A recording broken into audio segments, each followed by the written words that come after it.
Good evening and welcome to this meeting of the Planning Committee. I'm Martin Warnes, Chair of Planning Committee, and I will be chairing the meeting. To begin with, there are a few matters of housekeeping of which those in regular attendance will be familiar with. Action in the event of an emergency. There are no practice alarms planned this evening, so if an alarm sounds, please evacuate the Town Hall by going down the main staircase or the back staircase to the High Street and then to the car park behind the Town Hall in St Runwald Street. This meeting is being live streamed to the Council's YouTube page and will be available after the meeting. Please would speakers use microphones at all times and speak directly into the microphone, and would participants please mute the microphones when not speaking. We'll move on to introductions, and members of the committee and officers will introduce themselves, starting from my left. Good evening everyone, Councillor Sam McCarthy representing Shrub End Ward and Deputy Chair of the committee. Councillor Robert Davidson, Mersey Payfleet Ward. Councillor Tracy Arnold, Stanway Ward. Councillor Will Calverley, Tiptree Ward.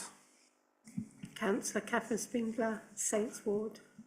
Councillor Jackie McLean, Markstown Layer Ward. Councillor Lee Tate for Prettygate Ward. Good evening, Chair. It's Councillor Dave Harris, Beerchurch Ward, substituting for Kaylee Rippendale. Councillor Mark Gocher, Castle Ward. Lucy Mondon, Planning Manager. Philip Morton, Planning Officer. Daniel Cooper, Planning Officer. Chris Hahn, Planning Officer. Claire McGarry, Arboricultural Officer. Nadine Calder, Planning Officer. Karen Syrett, Joint Head of Planning. Owen Howell, Democratic Services Officer. Thank you, and my understanding is we have two absences this evening, Councillor Kaylee Rippingdale and Councillor Sam McLean, and we have one substitution, which is Councillor Harris for Councillor Rippingdale. Thank you. So, members of the committee may use electronic devices to access their meeting papers, and visitors are welcome to use microphones and other devices, including cameras, but please use them discreetly. Set them to silent and do not use voice or camera flash functions. We will, if necessary, break at 7:30 p.m. and every 90 minutes afterwards. There are toilets on every floor in the building and an induction loop in this room. Whilst determination of a planning application is not a quasi-judicial process, unlike certain licensing functions carried out by the local authority, it is a formal administrative process involving the application of national and local policies, reference to legislation and case law, as well as rules of procedure, rights of appeal, and an expectation that people will act reasonably and fairly. All involved in these decisions should remember that the possibility that an aggrieved party may seek a judicial review or complain to the Ombudsman on grounds of maladministration or breach of the authority's code. Right, we have done the substitutions, so we move on to declarations of interest. Are there any declarations of interest? I can see none. Urgent items, there are no urgent items. So we will move on. Let me just consult the clerk, please. Thank you.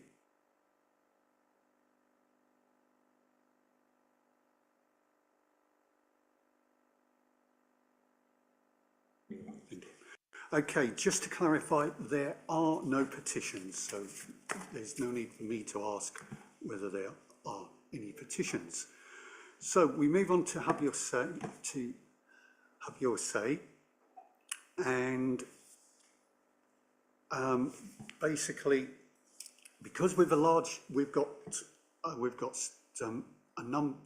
number of items on the agenda tonight. I'm planning to take all of the speakers all in one go before I ask the officers to then come back. So if officers could make the relevant notes so they're able to answer all the questions in one go.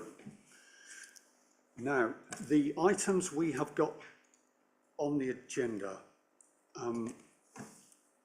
they are 7.1 Garden House, Garden Court, Hive Quay, 7.2 Flats, Avon Way, Colchester, Essex, 7.3 Roger Browning House, Maidenborough Street, 7.4 Rawlings House, 45 Rawlings Crescent, and 7.5 Land off Valley Crescent, West Burgoll, and 7.6 a tree preservation order, and 8 the Abro report. Okay, so the speakers we have got tonight is we have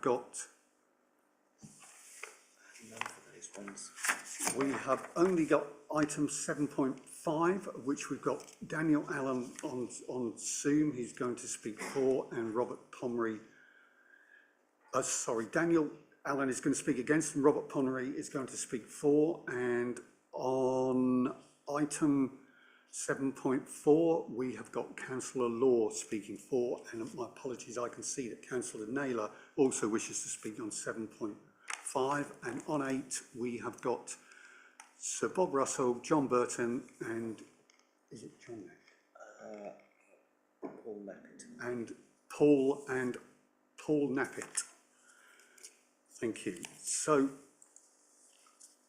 given that we have got no speakers on items 7.1, 7.2, 7.3, and 7.6. Could I ask whether there's any committee members that wish to speak on those items? I can't see any. There is. Councillor Tate, go ahead. Sorry to make myself unpopular, I do have a couple of queries on 7.3.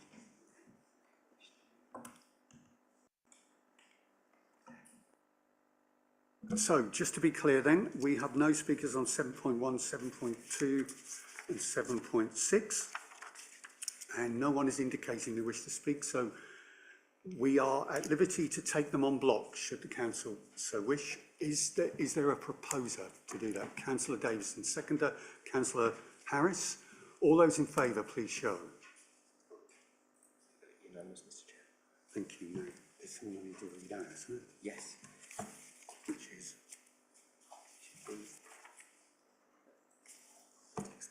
Right, so therefore, I need to confirm that those items have been determined in line with the officer recommendation in the report and amendment sheet, and there will not be further discussion on those items. Any interested parties in attendance for those items may wish to leave now. Thank you. A couple of members of the committee before we started indicated that it was a bit of a squeeze on that side for members, and if potentially as officers leave, members shift over. Okay. Thank you. So it's just been explained to me that members were indicating to the committee clerk that it's a bit of a squeeze on the left-hand side. So as officers have, presented their reports, if you wish to move over to the other side, please feel free to do so. Okay, so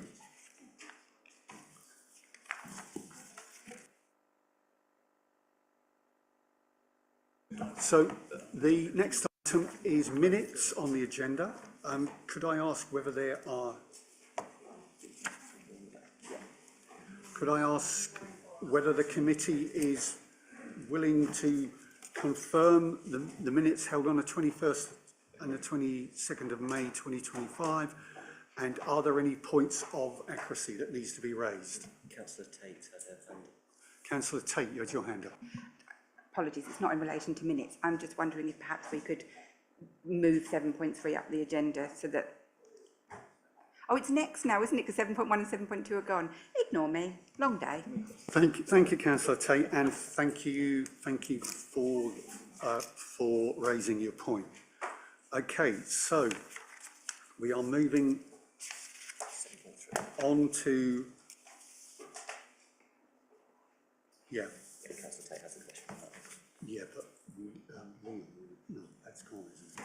Right, so on to 7.3, Roger Browning House, Maidenbury Street. It's an application for replacement timber cladding to all dormer windows, recommended for approval. The officer presenting will be Daniel Cooper, and Councillor Tate wanted to raise a point. Is it something that can wait until after the officer presentation, or do you wish to do it now? It might mean that you don't need to do an entire presentation, to be honest with you. So shall I just say, and then you can decide if you... Yeah. I note that it's a locally listed property and it says that black's more in keeping with the surrounding areas. And I'm wondering if you have a picture of the building, because to my mind, the old buildings, the castle, Castle Park, all the greenery, it feels to me that brown is more in keeping than black, which is what it currently is. And secondary to that, there's a point further on that says about anthracite black, and is that grey or is that black? Because if it is grey, again, that's more subtle and may well be more in keeping than black. So that's my point in a nutshell. Okay, Daniel, do you want, Phil, sorry, do you want to address that point? Yes, thank you, Chair. With regards to the colour, I did request clarification, and it is going to be black, but we have agreed to a condition, so we agree the colour before they do the cladding. So it is black, but they're happy for a condition on the approval for us then to discharge the colour afterwards, but it is black.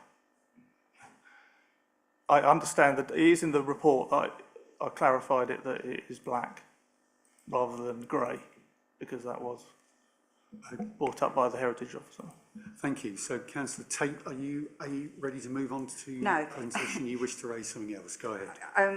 So to clarify, if it's discharged to you, so are you saying that if we feel that black is too harsh and we'd like it to be grey, we can defer that to you? The Heritage Officer requested black. It's at their Yes, request? at their request, and they asked for the ambiguity with whether it was grey or black to be clarified. It's clarified that it's black, as agreed with discussions with Simon Cairns. It's just that, to be sure, they will discharge the specific black with us. Right.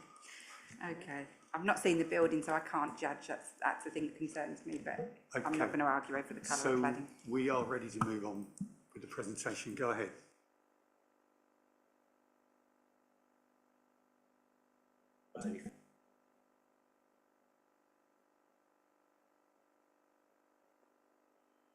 Right, yes, I'm being advised if there's nothing else that people want to discuss, we could just go to the vote. I see general nods. Okay, so the recommendation is to approve. Is there a proposer? Councillor McCarthy, is there a seconder? Councillor Arnold. All those in favour, please show.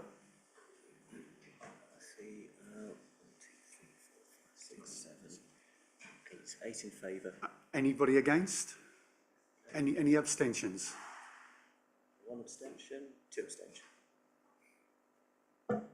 So that's, thank you. That's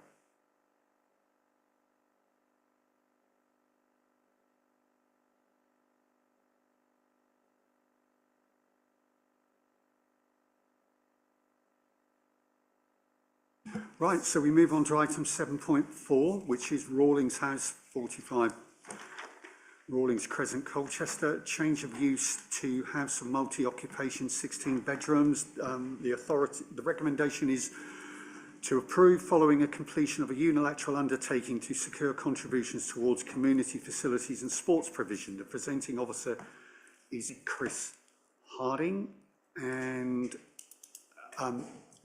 once the presentation has been made, then I will ask Councillor Law to speak.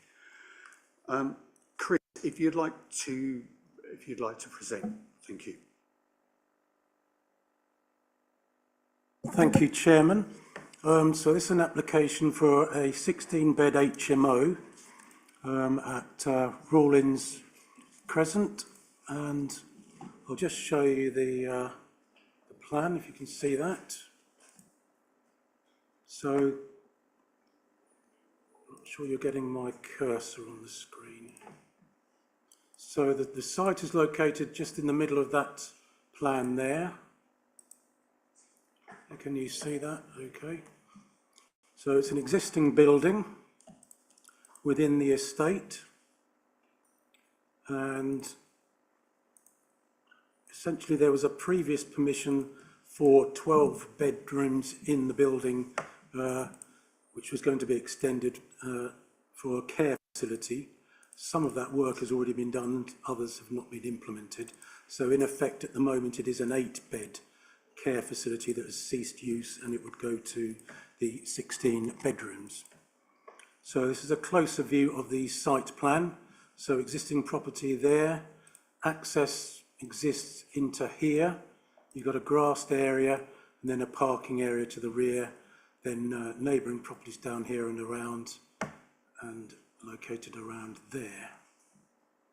So this is an aerial view of the site. So you'll see the grassed area, parking area, and the access in there. And this is the proposed layout, showing the 12 car parking spaces, access landscaped area here. Cycle parking will be up here. The roof lights were previously approved under the last approval for the site. So that's the building as it exists, and this is the proposal. As I said, the roof lights will be as they were previously approved. So the layout, it's probably a bit too detailed to see, but essentially you've got a kitchen upstairs and a kitchen downstairs, and then bedrooms upstairs and bedrooms downstairs. And you've got dining facilities, etc. A normal sort of layout for an HMO. And that's the ground floor. And here's some pictures of the building. So that's the front view. Then that's looking through the access to the rear of the property. And that's looking into the property, so large grassed area, parking area to the rear. There's vegetation on the boundary in that position there. Then some lower vegetation, then more vegetation to the left. And then that's looking into the site through the access. Obviously quite a large, wide access, which was previously used for the care facility. And that's looking down the side of the property. If you looked from the front, that's the gap between the building and the boundary, and then you've got trees on the boundary, and then further down the neighbours. And that's a view looking to the left of the access to show what is on that side of the site. So I'll just take you back to the site plan now and go through the planning considerations. So in terms of the principle, the site's within the settlement limits and is therefore sustainable, and there's therefore a presumption in favour of this proposal, and you would therefore judge the scheme on its merits. In terms of highway considerations, there are 12 parking spaces shown, and the Highway Authority have made no objections to this provision and are happy with this level of parking. They did consider that it might actually generate less parking stress than the original care home, because there won't be basically staff visiting. There'll only be the owner who will sort of monitor the site and come into the site at times, but no sort of on-site staff. So overall it's acceptable in highway terms. The access is good and the visibility is acceptable either side of the access, and is already in existence anyway. So in terms of residential amenity, it's considered that the proposal is acceptable in respect of any potential noise disturbance and vehicular movements.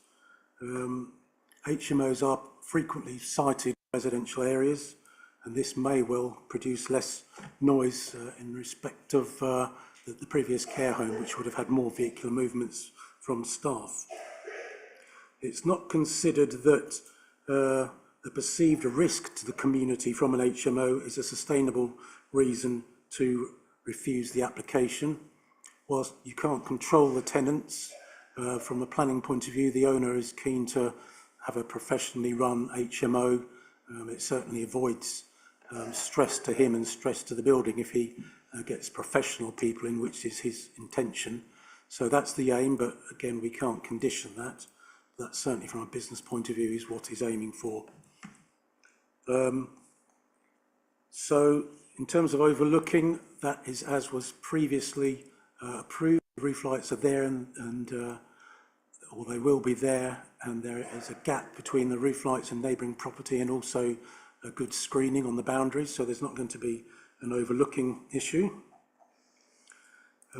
Private sector housing are happy with the layout in terms of room sizes, kitchen facilities and other facilities. As it's an HMO, building regulations licence will be required. So there will also be the secondary checks at that stage to achieve that licence. In terms of fire safety, there are no objections from the fire service. Building regulations will be needed to be complied with at the appropriate time. The agent has agreed to install a sprinkler system in the building, and we can add that as a condition to the already put forward conditions in the report. So in terms of other issues, there's no impact on wildlife or vegetation. So the recommendation is authority to approve, with approval being granted subject to the completion of the unilateral undertaking for the contributions. We're also recommending adding a couple of conditions, the sprinkler one, as I've said, and then adding to the refuse condition so that you get precise details of when the refuse will be collected, and also a management condition of the communal areas to make sure they're maintained in a satisfactory fashion. Thank you, Chairman. Thank you very much. Can I ask Councillor Law, who wishes to speak on this matter, to come forward? Yeah, you have 5 minutes from when you press the red button, and the bell will go off after 4, telling you you've 1 minute in which to wrap up. Thank you.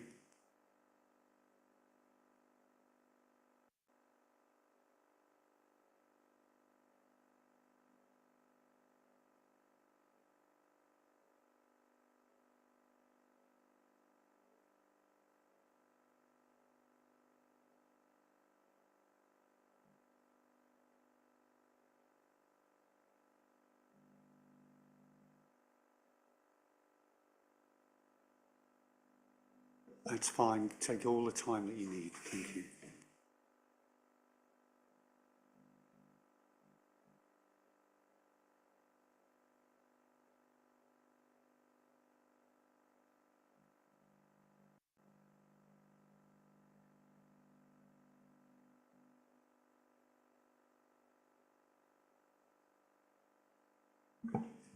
Thank you. I'm here today because I called this application in, and I would like to request that committee considers refusing this application for conversion from a former care home to change of use for a large-scale HMO. And I'm raising issues now that I listed in my call-in and that residents have raised with me. Firstly, this is a very large-scale HMO, and the report, I believe in 3.0, mentions that due to space restrictions, it would have to be 16 single bedrooms due to tightness of space. I'm concerned that sort of bedrooms are being crammed in to maximise profit rather than amenity for those living in the property who would be living there. I'm concerned that there will be adequate space for kitchens, for example, and I don't believe that all bedrooms have ensuite facilities, which is a shame. And if this application were approved, I would request that it were considered that the number of bedrooms would be reduced. My second point, I'm very glad. I'd been concerned about fire safety and I'd asked about sprinkler provision, so I'm very glad to see that that will be a condition.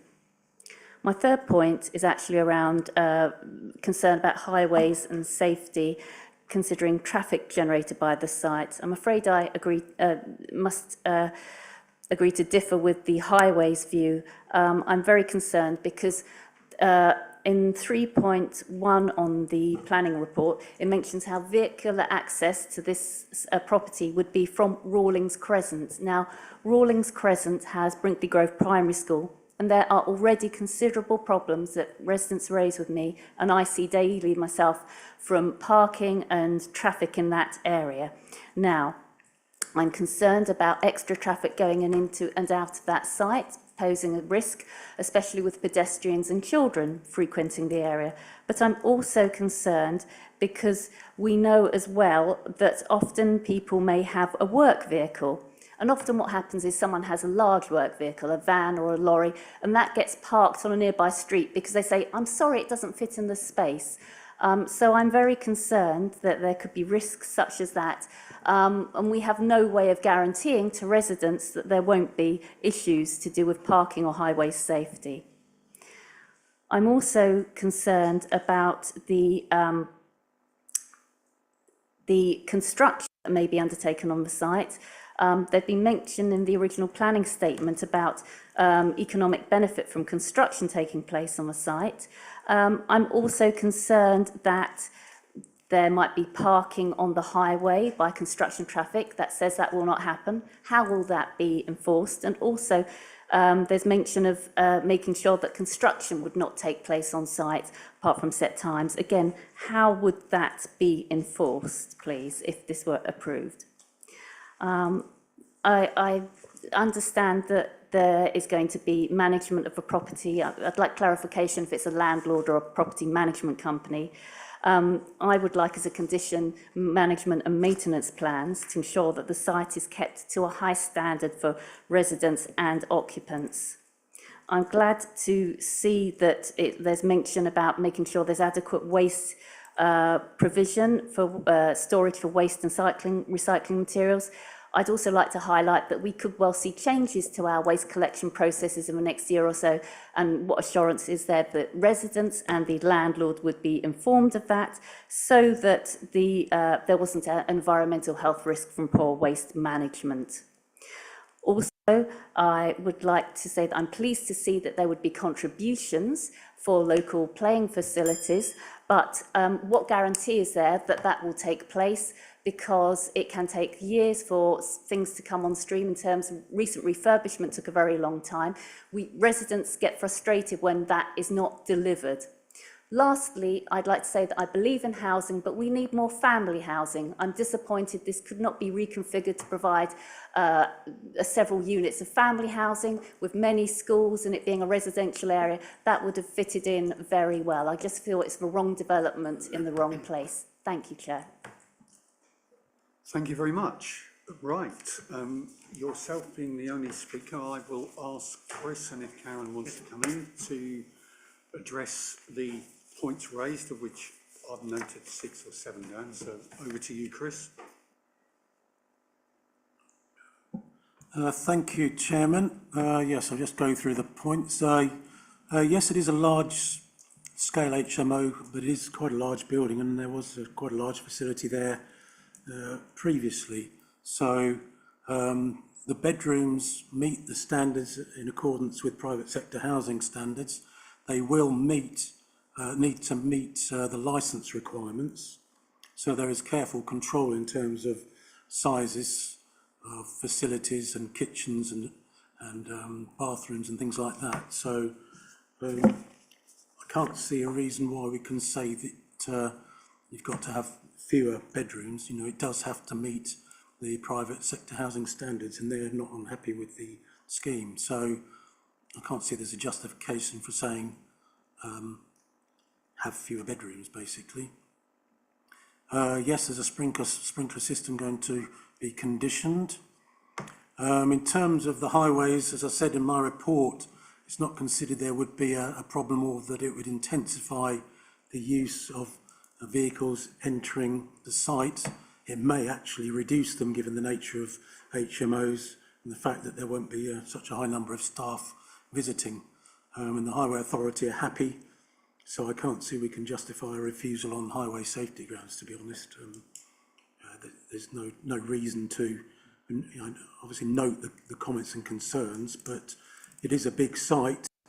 It if someone occasionally needed to park something on the grass, then I don't think it'll be a disaster, but there are 12 spaces shown. So from our point of view, that should be enough. And there's not going to be a severe impact upon the highway network. So the proposal wouldn't be contrary to the provisions of the NPPF, paragraph 116. So in terms of construction, we haven't been advised to put construction management plan on by highways or by environmental protection. The building is obviously already there. You're not constructing a great deal. You'll be doing some internal work. I think there is room within the site for construction people to park. We could add in a construction management plan if you think it's necessary, so that when they are doing the internal works, it is clear that construction people don't park on the road outside. They have to park within the site. There'll be plenty of room to do that. So if that would alleviate that concern, then that could be added in. I believe it's a private landlord. I believe he owns another similar property in Colchester. I can't guarantee that it's not a company, but all the indications are that it is a private local person running the facility. Yes, we are wanting to put on a management maintenance plan in the conditions, and also to tie up the waste refuse times to add into the condition we've already got in the report. In terms of contributions, I personally can't guarantee when that would be spent. It would be depending upon the facilities required and when they come forward. Certainly that'll be in the unilateral undertaking. I think normally there's time to get the payment in before it expires. In terms of family housing, the fact that it would make a nice property for 2 or 3 families is not a reason to say that you can't have an HMO. You've got to consider the HMO on its merits, and all of the planning considerations stack up to recommending an approval. Thank you, Chairman. Thank you. Did you answer the point about the collection process on waste? Yes. Thank you. Okay. It'll be conditioned, Chairman. Yeah, and I understand, Karen, there's legislative changes coming in on recycling. Am I correct? I'm afraid I don't know the answer to that. We could report back to the committee. Thank you. I believe it's in 2026. Okay, so thank you, Councillor Lord. There is no opportunity to come back, so thank you for your comments. I'm now inviting members who wish to speak, and I have Councillor Gocher, and once Councillor Gocher is finished, does Councillor Harris be ready to speak? Thank you, Chair. Yeah, my first point has already partly been answered about the need for a management plan. I think that's crucial. I think the thing about the management plan is it needs to just emphasise that it can't just be the owner turning up once in a blue moon. It needs to be quite robust, because, as we all know, we don't know what kind of residents be there, and it might all be professionals, it might not, but I think in terms of the viewing public, a lot of people's concerns will be around that issue, and the way to address that is quite a robust, I think, management plan, where it's not just someone turning up once every now and then, which, you know, it may not be needed, but I think it's a very important point. Second point, do we have any power to get them to tidy up that garden, which at the back looked a right mess, and maybe provide, you know, some facilities like, you know, benches or something for people to sit there. I mean, it did look on the photograph, I'm sure he does plan to tidy it up, but it looked awful on the back, overgrown weeds and all sorts. So is that something we can condition? Those are my main points. Thank you. Councillor Harris. Thank you very much, Chair. I very much support Councillor Gocher's remarks on the management and maintenance plan. It needs to be robust, I believe. As Councillor Law suggested, it needs to have something there that talks about not management, just management of the building, but of the whole process that goes on there. So I'm hoping that would be taken on by the officers, and they'd sample and look at that management plan in the context. There are HMOs across Colchester. Some of them are very well managed, and one or two, we've got one in our own ward, Councillor Warnes will know, that has not had the best of reputation in later years, and that has been put right now, but it shows how fickle this can be. It depends on the age profile of the people in the building. The numbers of people in this building are quite substantial, I would think, comparing to the size of the building, so we need to make sure that the manager has that management plan in place that controls not just the people, but the whole maintenance and the whole of the assets. So I'm hoping that could be robust enough to stand scrutiny. Thank you very much, Chair. Thank you. And Councillor Spindler, and after Councillor Spindler's finished, can Councillor Tate be ready to speak? Hi, yeah. I know in the briefing we mentioned about laundry room. I just wanted to make sure there's a minimum of at least 2 washing machines in that laundry room. If you've got one broken, you're going to have a massive backlog of washing. Is there drying facilities outside in that grass area possibly for people to dry their washing, rather than encourage dampness in the bedrooms by hanging it in the bedrooms? And lastly, with ever-growing temperatures, have they considered air conditioning of some sort or blinds to keep the temperature down in the rooms? Thank you. Thank you, Councillor Tate. Hi, my comment is, it relates to this property, but it's more general as well. We're increasingly seeing HMO requests coming to us, and I think we need to err against stigmatising, having preconceived ideas of who is going to live in those properties. I said it last time, I say it again. Provided there is a robust management plan, it's a housing management issue, and I'm just slightly uncomfortable with them keep being called in because there's a perception that they will cause trouble for the neighbourhood. And as I say, I can just see more of these, not less, and so I think we need to consider our approach to them. Thank you.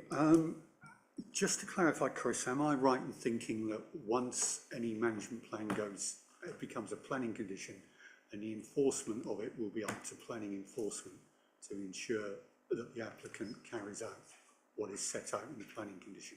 I just wanted to make that clear, just so members and members of the public understand that if you live on an estate that isn't being managed and there is a management plan, then it is open to go to planning enforcement for enforcement. Thank you. Yes, Chairman, that's right. If it's a planning condition, then we can enforce it. So, would you like to go ahead and answer the questions that members have raised? Yes. First of all, yes, we will put a stringent management plan on, which will be robust. The management of the area will also ensure it's kept tidy, and if it's not tidy, then we can take action. Perhaps the photographs make it look untidier than it is, but it's actually, when you sort of see the photos close up, the lawn is very well mowed, and then you've got a few shrubs around the building. So that was actually quite tidy, to be honest, generally. But yes, that'll be in the management plan. Yes, there is a laundry provision within the building, and the applicant is intending to provide laundry within the site rather than have it sort of taken away and then brought back. So I don't know whether you can condition the number of washing machines. That's probably beyond planning, to be honest, but you'll need to meet the private sector housing HMO licence, so that would normally control adequate provision of that sort of thing. Again, where they dry their laundry, probably beyond planning, but there's certainly areas outside if they needed to do that. Then having conditions about helping the temperature within the building and air conditioning, probably beyond planning again. I don't think we could condition that, to be honest. Again, you'll have to comply with the HMO licence. So temperatures in rooms, not really a planning issue, to be honest, in my view. I think that covers it all, to be honest. If anything else, just let me know. Thank you, Chairman.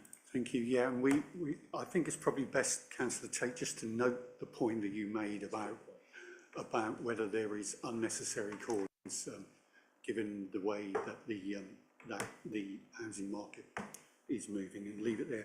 I wanted to come back on the point about conditioning, Chris. I understand your point, and thank you for sort of making that.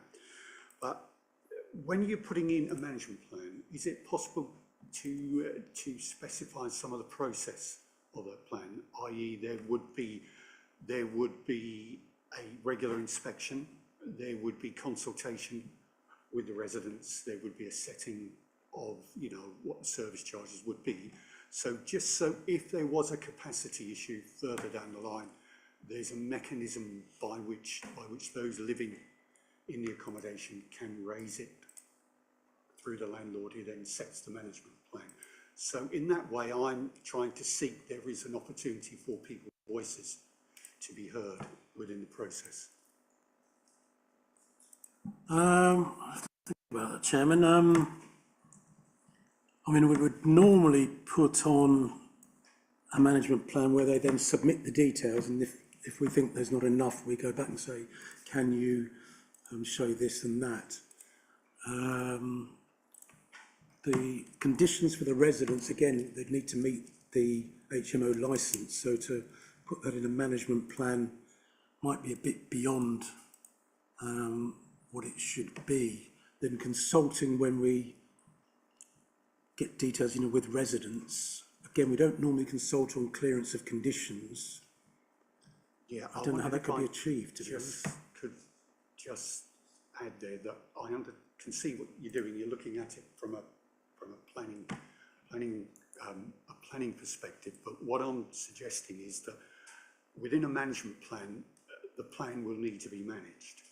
And what I'm suggesting is is it possible to condition a process, because I don't know what other members' experience is, but I often hear people say to me, they're just sending me the bill, asking me for the money. I've no idea what's going to be done, when it's going to be done, and what actual redress I've got. So I'm asking, is it possible to, in a very basic skeletal outline, say you would be expected to carry out inspections, present your findings to the residents, come up with a plan for the next year, and agree it with them before you can begin charging. Obviously, law trumps, and whatever the law says has to be followed. But as a concept, is that possible? I can see Lucy indicating. Yeah, I just wanted to say, I think we could add some wording to the condition. Sometimes we can make conditions more prescriptive, where we could say a management plan which shall include but not be limited to details of inspections, I'm not quite sure what wording you might want to use, but resident forums or something along the lines of that. So you could include that wording in the condition to say that the management plan that we expect to be submitted under the condition could include those matters. Thank you, Lucy. Yes, so from my perspective, I would say the word is meeting. You know, they need to hold a meeting with the residents. Councillor Goetzer and Councillor Harris, would you be happy for that to be written in? Thank you. We have Councillor Davison wishing to speak. Yeah, thank you, Chairman. I was just wondering, Mr. Harden, whether, in fact, although County Council are happy with the number of parking spaces, would they require further planning permission to increase those parking spaces or not? Because actually it seems ridiculous that A, you've got builders coming on site for many months you've got maintenance, and then you've got 16 residents. So, you know, care home, majority of the residents wouldn't have cars. So I just think that actually you've got a large grass area in there, and it'd be sensible to increase the car parking. But I didn't know if they needed permission for that. Chris? Well, I think we're going to condition the maintenance plan for the site, which would normally sort of indicate maintenance of what they're showing on the plan, the grassed area. So I don't think we'd want them to start digging up that grassed area and have that for parking. The point you made about construction vehicles coming in and doing work, obviously when they're constructing the internal works, then people aren't going to be living in where they're constructing, so you're not going to have the requirement for the 12 parking spaces for the residents while they're doing the building work, because obviously they're not going to be able to occupy where they're being built as such. So that's probably not going to be an issue as far as I can see. I would have thought that the way they they want to complete the whole building and then move people in rather than have people moving in while they're doing the rest of the building works. But even then, if they are, they'll be doing building works on rooms that people won't be occupying. So there's going to be the excess capacity anyway. So yeah, I don't think that's going to be a problem really. Councillor Davison? Thank you. My concern is that you've got 16 residents, probably single people, and probably majority may be working people if they wanted professionals. What we don't want is extra parking on the roads. And actually, you know, for the sake of another 4 or 5 parking spaces where there's plenty of room, it makes sense to me. Chris? Well, I would point you to what I said in the report, that it's not considered this will increase the intensity of use and it might actually reduce it. And the Highways Authority are happy with the number of parking spaces. So I don't think we're justified in asking them for more. And the thing is, if you ask them for more, you're going to lose some of the amenity grassed area, which then is not entirely desirable. So it's a balance, really. Are we justified in asking for more when the Highway Authority are not wanting more and we want some amenity space? You know, probably not, to be honest. Okay, Councillor Davison, you happy with that? Do you wish to come back? Right, do you wish to say anything further? Okay, thank you. So, on the conditioning for the management plan, an additional thought that I've had is that a meeting should be prior publicised to all residents, just to make sure that that's clear about how that would be done. So, are there any further questions or points of debate that members wish to raise? So, the recommendation, sorry, Chris, yes.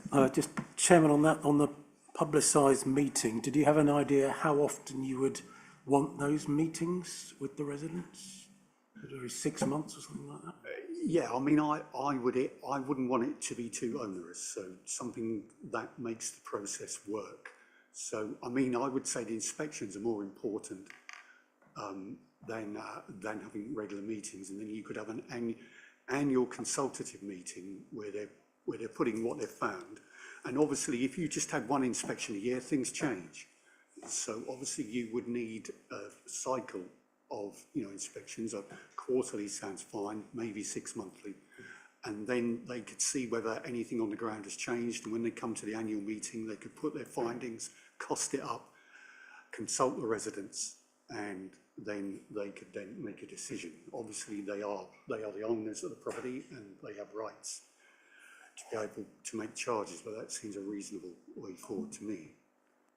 Are you happy with that? Yeah, I think we can word something.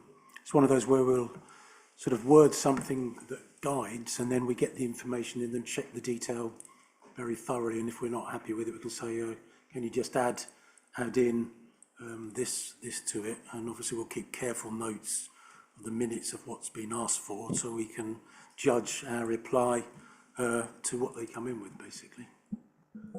Thank you. Okay, so I don't see any other questions or points of debate. So the recommendation is to approve following completion of the unilateral undertaking, secure contributions towards community facilities and sports provision and the additional management plan along the lines that we've discussed.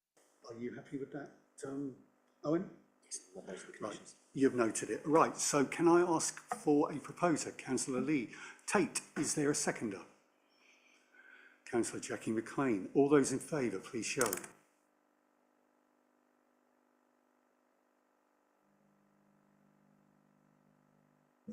Thank you. Any abstentions?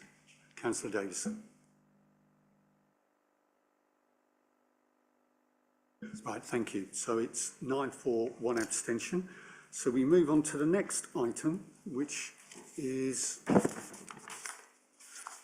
item 7.5, which is land off of Valley Crescent, West Burgoll. And that's an outline application with matters reserved except access for the erection of up to seven dwellings with parking and access. The recommendation is delegate authority to approve subject to consideration of any further comments received following the reconsultation. Presenting officer is Chris Harden. Speaking against will be Daniel Allen, and speaking for will be Robert Ponry, and then Councillor Sarah Naylor as the visiting councillor would like to speak. So can I ask? Yes. Can I ask the presentation of report? Chris, can you present, please?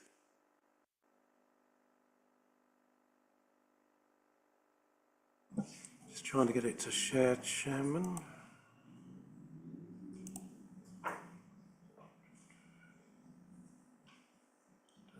Doesn't seem to want to share.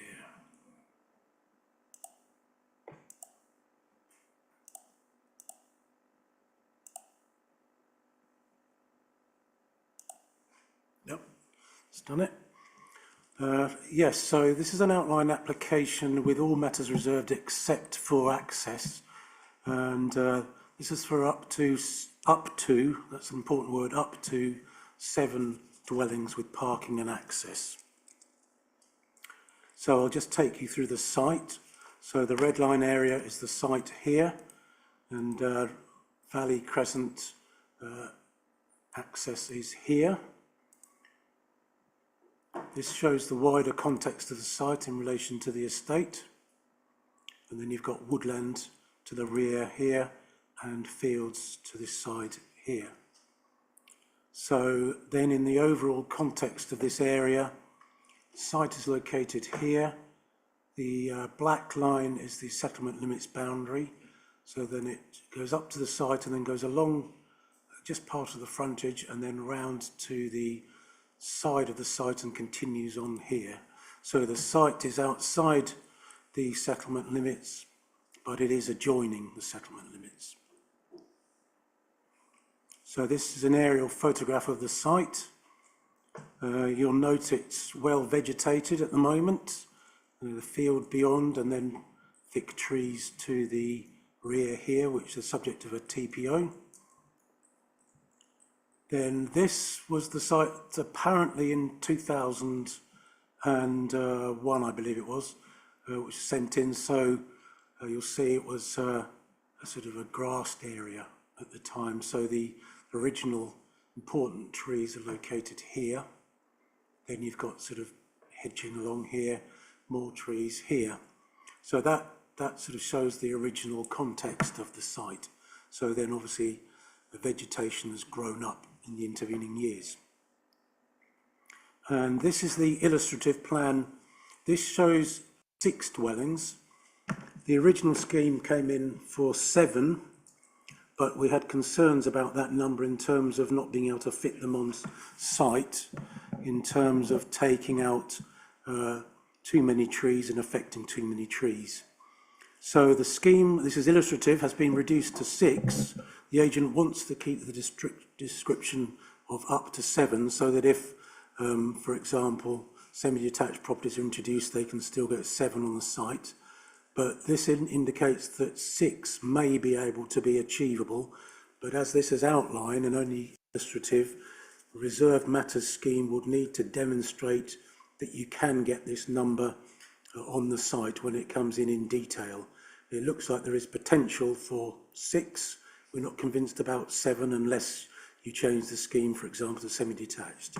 So this is purely illustrative, but I think it does show there is potential for 6 if they get the reserved matters detailing right.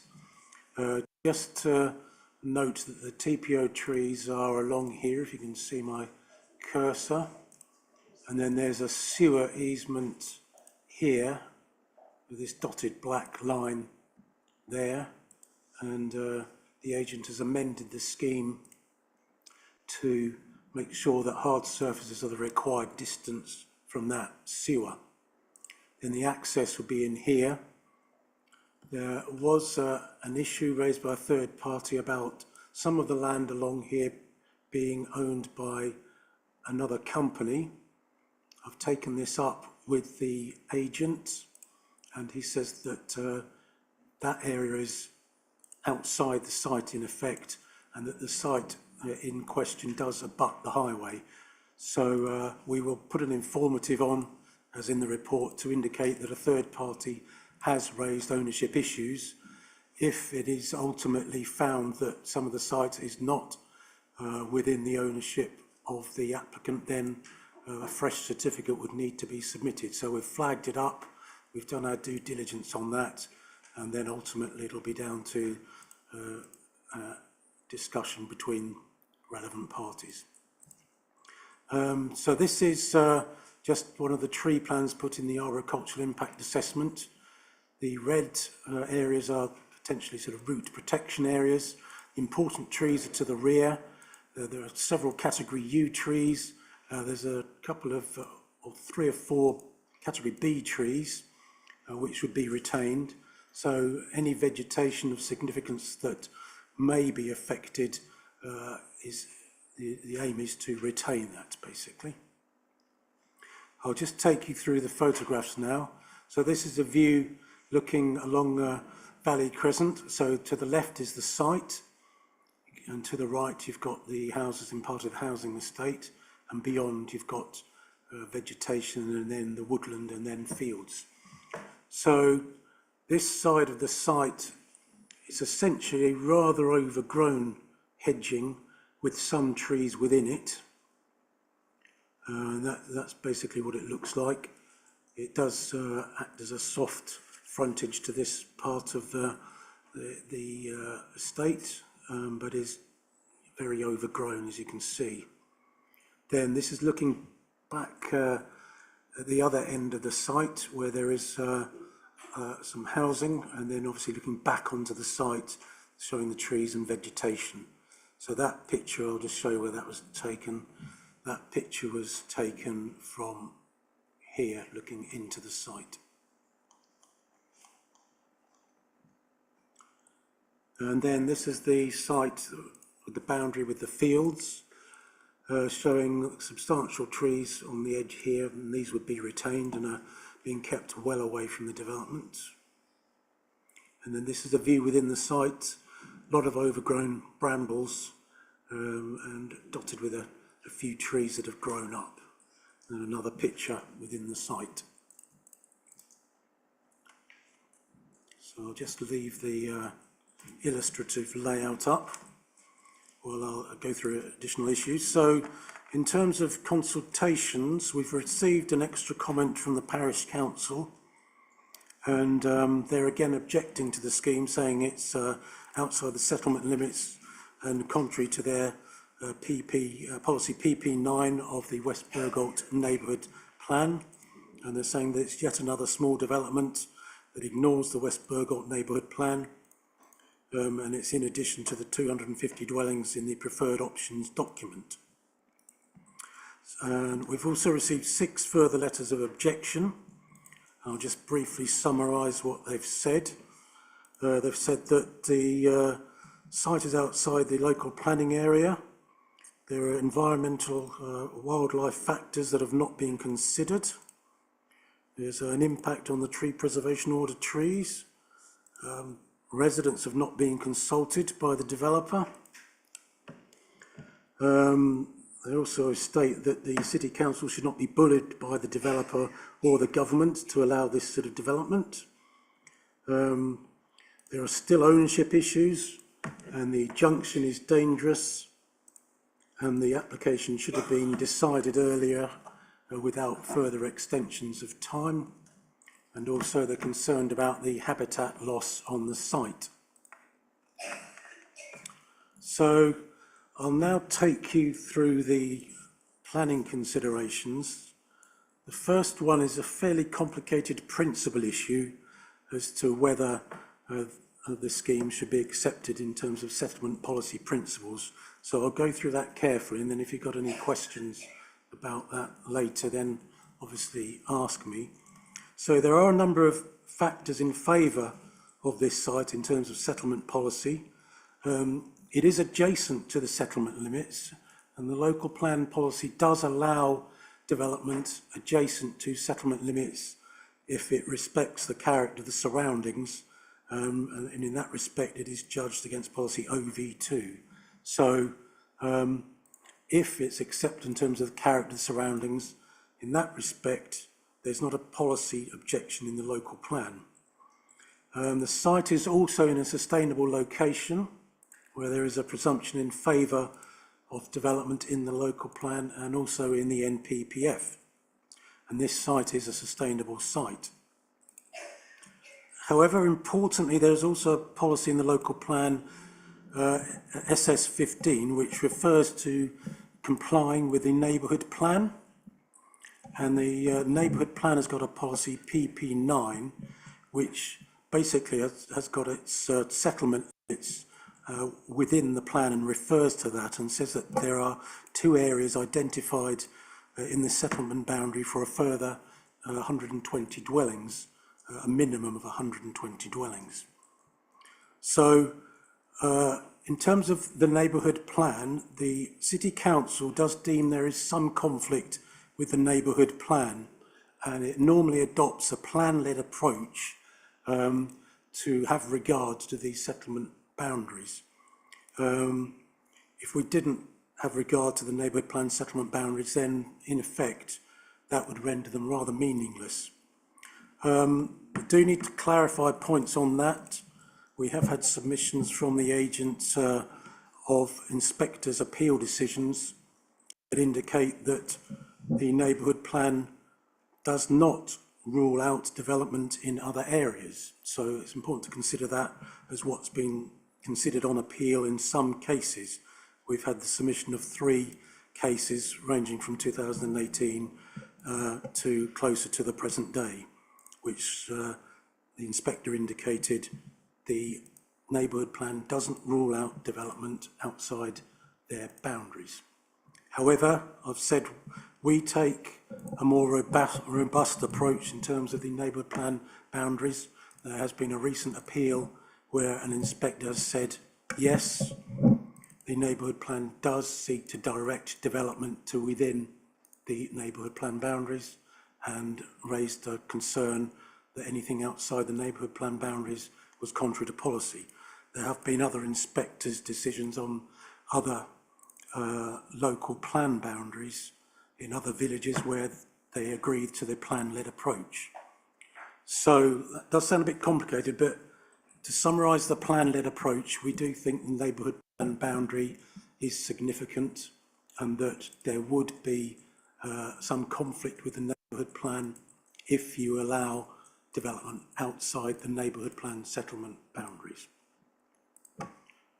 However, moving on from that is another issue, and it's an important issue that needs to be considered, and that is the potential shortfall in the 5-year housing supply that could occur by February 2026, and that is considered to carry significant weight in terms of our determination of this application, because obviously there are significant benefits to that supply in terms of providing additional housing, which this scheme would do. So in that respect, having regards to that factor, our policy section has clearly indicated to us that this actually reduces the weight that is applied to the neighbourhood plan settlement policy, and this affects the balance of consideration in respect of the principle, and it in effect tilts the balance in favour of approving this scheme in principle. So whilst there is a neighbourhood plan potential conflict, there is also the significant benefit of increasing the 5-year housing supply, and that is considered to have considerable weight, which tilts the balance in favour of supporting this scheme in principle. So if there are any questions later on, that can be obviously amplified. So having said that, it's considered the proposal should be judged on its planning merits. So I'll go through the planning merits now and outline our opinion on that. So firstly, there's a judgment in respect to the impact on the surrounding area. There will be some impact from this scheme, because inevitably if you're losing some soft frontage vegetation and some sort of vegetation in the site and changing it to a hard surface access and buildings, then there is clearly a change. But nevertheless, this impact will be limited because of the surrounding vegetation. You've got TPO trees down there, and then you've got a big woodland, and again to the rear you're going to have a lot of trees being retained on that side, and then the fields. So in terms of the wider impact on the countryside, it's considered this will be limited. And then the other sides of the development you've got facing the housing estate. So the impact in the countryside and the surrounding area is deemed to be limited and not an overriding factor to say that you can't develop this site. In terms of the design, scale and form of the development, that would clearly be considered at the reserve matters stage. This is purely an illustrative plan. The plan does show dwellings with reasonable gable widths and a reasonable layout, but again, that will need to be put forward at the reserve matter stage for consideration. The only aspect that's been approved under this application, if it is approved, would be the access. So, subject to appropriate detailing at the reserved matters stage, there would be potential to comply with policies DM15, EMV1 and SP7. So in terms of residential amenity, it's considered there is potential for compliance with the policy DM15 in terms of avoiding overbearing, loss of light or overlooking. Vehicular movements have been generally kept away from neighbouring boundaries. So there is the potential to comply with the policy in that respect, but again, the details would be considered at the reserved matters stage if that is submitted. Similarly, Highways Authority have raised no objections. There looks to be potential for adequate parking provision on site, certainly to serve 6 dwellings if it's laid out appropriately. 7 dwellings may be a push, but again, if 7 dwellings are applied for in the reserve matter stage, that would need to be demonstrated that you've got appropriate vehicular parking and manoeuvring. The access visibility displays would be achievable. You'd obviously need to take out some of that scrub and hedging, but then you could plant behind it, so that would limit the visual impact of that access provision.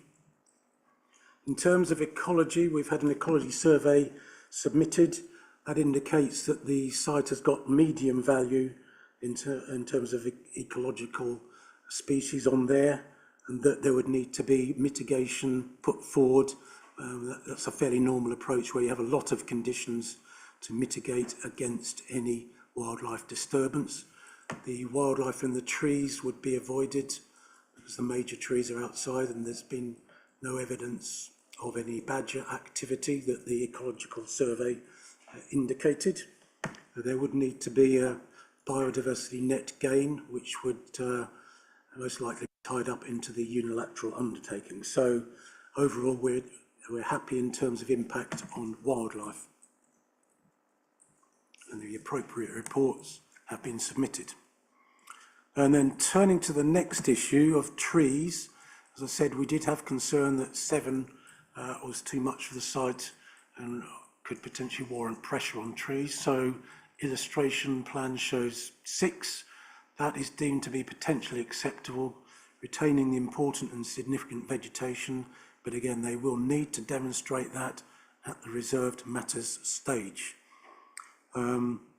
So careful conditioning would be required.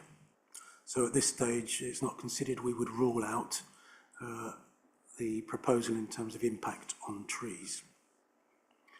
And then turning to the wastewater issue, we've got a condition in a report saying that capacity at the treatment plant would need to be provided before they could build above slab level. You'll have seen the Anglian Water comment in the consultation section raising the concern about that.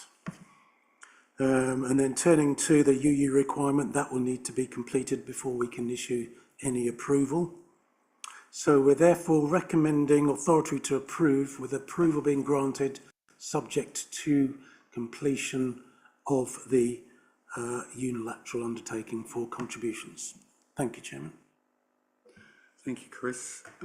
So I would now invite Daniel, I would invite the visiting councillor to speak first. Sarah, if you'd like to come to the mic, you have 5 minutes when you press the red button, and after 4 minutes the bell will sound, giving you a minute in which to wrap up. Thank you.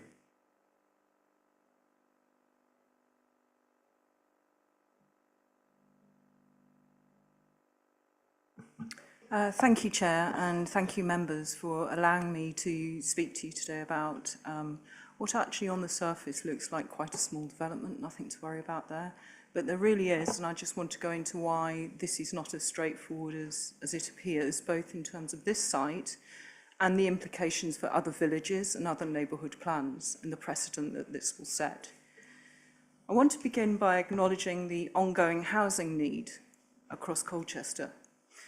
But the committee will also want to consider the residents who already live in the village on the outskirts of Colchester. Villagers value the distinct identity of the communities that exist, which includes rural villages like West Burgolt that surround the city. We have to ensure that the right homes are developed in the right places with the right infrastructure, in line with the policies that communities have helped to shape. West Burgolt Parish Council has developed a robust neighbourhood plan, which all of the community was involved in drafting and has been adopted. This application for up to 7 dwellings off Valley Crescent doesn't meet the test. Firstly, the proposal directly conflicts with SS15 and with West Burgolt's neighbourhood plan. Policy PP9 clearly identifies where the housing should go, and this site isn't one of them. It lies outside of the settlement boundary and is part of the countryside that actually gives villages like West Burgolt its character. It doesn't take account of the neighbourhood plan's boundaries. Only today I've been notified that an appeal over the refusal of an application for 3 and 4 Cookshall Cottages, Cookshall Road in West Burgolt. The appeal reason 5 notes the site is outside the settlement boundary. So that was today I was notified about that appeal decision. So clearly that inspector gave a great deal of consideration to that. This site lies just off Chapel Lane, which is a narrow, quiet lane with a designated character that's protected by the neighbourhood plan. There's literally no other way in and out of this site other than down Chapel Lane. There's a reason that development is limited in this area, because Valley Crescent is a quiet cul-de-sac. Children play in it and in Chapel Lane, and parents walk their children to school. 7 dwellings will result in significantly more vehicle movements with at least 1 car per house. Most houses in West Burgolt have 2 cars because it's a car-dependent location. The bus service is erratic. Increasing traffic to this lane changes its character. There are no pavements and we have dark skies in Chapel Lane, so there's no lighting. It will deter the active travel that's one of the objectives of this council. If you were to come down there on a school morning or an evening, you would see hordes of children walking up and down the lane to get the school bus. That's what we want. That's at risk. This report mentions tilted balance applies, but paragraph 12 of the MPPF makes clear, unless material considerations indicate otherwise, we should decide applications in accordance with the plan. The community's voice is in the plan, and that's why we rely on the plan. I would encourage members to support the neighbourhood plan in spirit as well as letter. It is also important to note that there is no hard and fast legal direction as to how tilted balance should be applied. I encourage members to consider that it is for you to consider tonight whether it's ethical or even necessary to disregard the neighbourhood plan in the way this applicant invites. I would say members should weigh very carefully the harm it would do to this community with the risk it presents of having its boundaries nibbled at until it sprawls into the city. And then consider the precedent it sets for all communities who have in good faith worked with parish councils and residents to determine carefully how their communities will grow while preserving unique character and identity. My fear is this: if this one's allowed through, then all the villages around Colchester's rural belt will feel aggrieved at the lack of consideration for the work they have diligently and faithfully carried out. It reduces confidence and faith in the council's ability to make sound planning decisions on their behalf. Also, West Burgolt can't sustain any more sewage connections. It's full, like Langham, like West Mersey. Anglian Water has made it clear there are no plans to do anything about that in its development plan. Can I just urge members, I've more to say, but please do refuse this application. The tilted balance does not require you to actually agree and approve this application this evening. Thank you, members. Thank you, Councillor Naylor. Thank you very much. So I'll now invite Daniel Allen to speak in opposition, and Daniel is doing this online, so you'll need to look at the top of the screens. Go ahead, Daniel, and you've got 3 minutes, and the bell will go after 2, giving you 1 minute in which to wrap up. Okay. Thank you. Thank you, and apologies I couldn't be there due to sort of work commitments. And again, I'll try not to duplicate what councillors kindly mentioned there. And again, trying to be objective and helpful because of housing development and construction is really important. But I think some of the fundamental points I've got really, which really don't support this application, and I do think it's wrong really. It's outside the boundary. We've invested lots of effort and time with the parish council as volunteers to establish the boundary, which has gone through a few cycles as well. So it's not just a new cycle of the boundary. This has been established for a wee while now, a number of years. And I've been a resident of West Burgolt for 20 years in there. Looking at the council in terms of housing supply, and we're trying to give weight to that by the looks of it, but the last lot of statistics I can see on your portal from 2023, given a 5-year strategy, if you like, up to 2028, was that you had enough housing. There was also a buffer in that, so 920 homes was the spirited target, if you like. Now things do change in there, but at that time, and obviously that sort of submission has changed now with the national sort of policy coming in play. So again, it gave a good description with all the sites put forward that there is a quantifiable demand that can be set out. So all these sort of applications that are coming in now really sort of, if you like, inappropriate, I would suggest. And I'll get to a couple of questions I'd like to raise. And again, Anglian Water in their objection were very, very quite damning that there would be a breach of environmental legislation if this was to continue this application. That was set in writing, very, very clear there. They also said in there that there is no future funding for the next sort of waste recycling centre up to 2030. So we can't knowingly approve something if we're going to breach legislation around clean water and stuff like that. That's really fundamental, I'd offer. And I think it's really even more pertinent that the full council, even last week, you had a council water crisis, a motion approved, debated, and in there you've acknowledged yourself new housing is really going to cause a serious harm to health. So then to actually disregard that from Anglian Water would be really, really tough, I would suggest. You know, you're putting yourselves in a position as a sort of governance. The countryside would be harmed. I think it really would be. Those pictures look like they took in February. And again, if you go down there, March, April, May, June, it's an abundance of wildlife in there. And I did slightly feel sorry for the council's tree officer there, really, because it looks like we've sort of, so pushing the tree officer to accept something that really is more sort of, okay, we'll accept it, but actually the design is still flawed. You're putting TPOs and root canopies at risk there. West Burgout clearly have rejected it in terms of the parish, given all their hard work. And the neighbourhood really has submitted lots and lots of comments, wish for a design intent to come forward, can't see any design benefit in the sustainable homes. There's no BREEAM, I know that'll come forward in a detailed design, but it's the wrong type of housing. I will take that as your last point, and we will now ask Robert Pomeroy to speak in favour. And again, you have 3 minutes. The bell will go after one, and I would be grateful if you could wrap up within the minute. Thank you.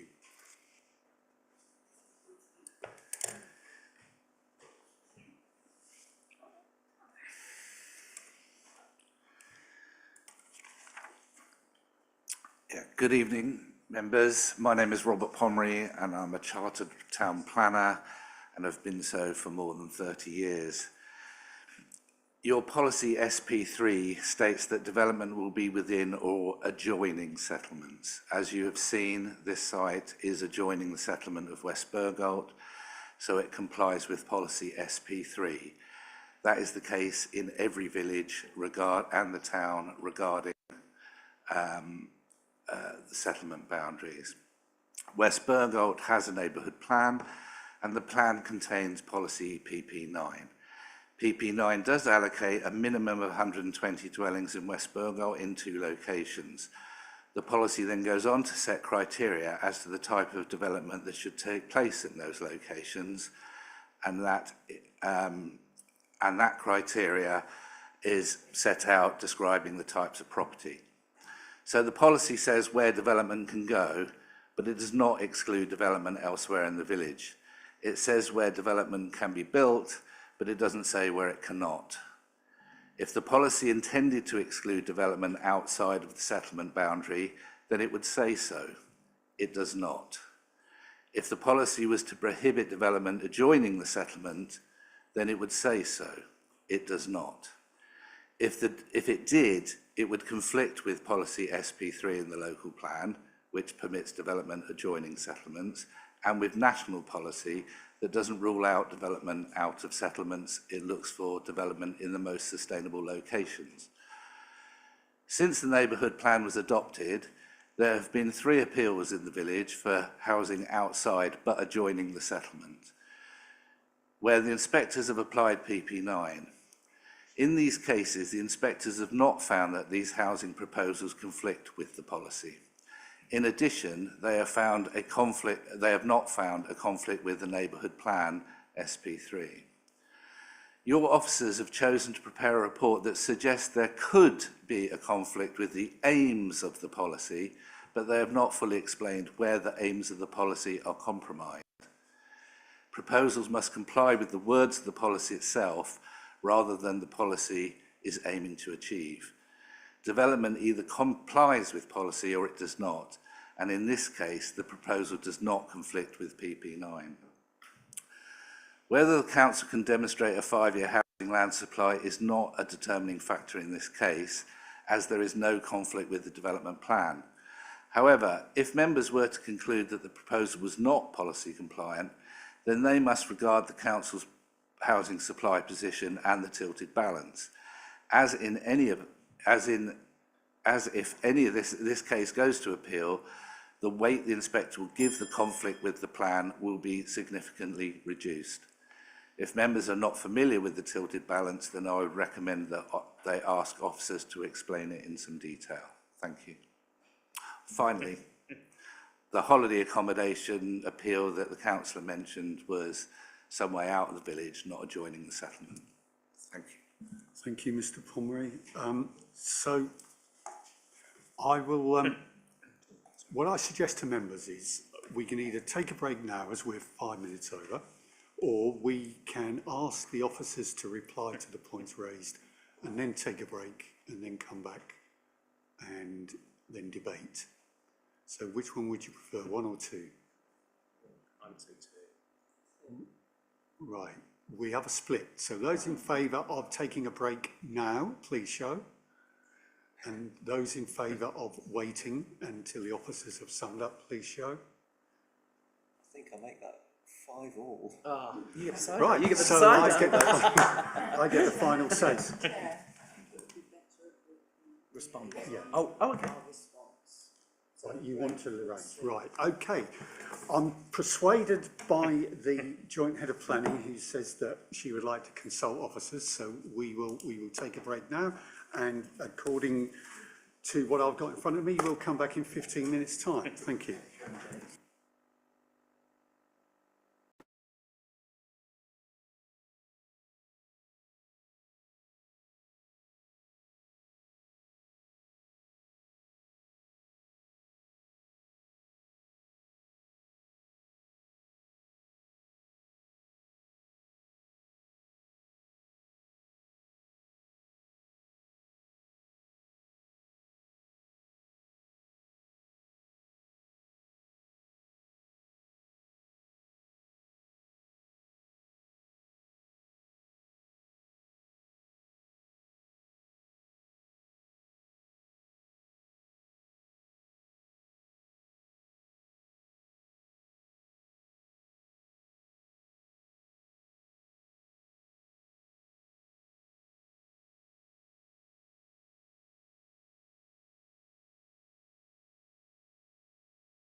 Right, welcome back members. After our short break, we are continuing with item 7.5, Landulph Valley Road, Crescent, West Burgoll. And I'm going to invite Chris and Karen to comment on the points raised by the Have Your Say speakers. And in particular, I'm going to ask Karen if she could introduce or explain the concept to both committee members and members of the public of what's called the tilted balance. Thank you. Who wants to go first? Okay, thank you, Chairman. So I'll just comment on the comments we've received, and then if Karen wants to progress the tilted balance point, then she can. So Councillor Naylor, yes, the neighbourhood plan has been carefully considered. I think, as indicated in the report, we would normally take the plan-led approach, where we would deem that if development is outside the neighbourhood plan settlement boundary, then there is a potential conflict there. And as I said, if you didn't take that approach, then it makes the neighbourhood plan settlement boundary rather meaningless, to be honest. You might as well not have it. The agent doesn't agree with that and has submitted inspector decisions which agree with the agent's point of view rather than our point of view. But there have been other appeals where the inspector has taken our point of view in terms of a plan-led system. And we would generally stick to that. But the issue we've got with this one is the pressure on the housing land supply, which is deemed to be an important material consideration, which then tilts the balance towards supporting the proposal rather than refusing it. And as I said, there are other issues, such as it is a sustainable site. It's adjacent to the settlement boundary, so it doesn't conflict with the local plan in that respect, which does allow development. Potentially, the term is adjoining settlement limit boundaries if the impact on the character of the surroundings is acceptable. Our view is that the impact on surroundings is limited because the site's going to be well screened on the boundaries. So in effect, the tilted balance is this material consideration which swings the balance from not being acceptable to making it a recommendation of approval for the benefits of the housing supply. So it's a fine balance, but this is considered to be an important tilt because of the benefits. Let's see what else. Yes, I can understand the frustration of the community in terms of not complying with the boundaries within the neighbourhood plan. I think obviously their expectation is that the neighbourhood plan settlement boundaries should be complied with. There is potential for precedent. I can't argue with that. Each site has to be judged on its merits. This one is adjacent or adjoining the settlement limits boundaries. If there's a site in Burgolt that's not adjoining, perhaps the tilted balance would still mean it's unacceptable, despite the housing provision benefits. But each one would have to be judged very carefully, to be honest. Yes, the point about the sewage facilities, there is a severe concern about provision, but we've got the condition in place, and that's a condition we've applied to other sites within the areas of where there is provision concern, and we've put the same condition on in Langham, where there's not the provision, so they can build a certain amount and then have to stop until there is that provision. They can build up to the slab level and then stop.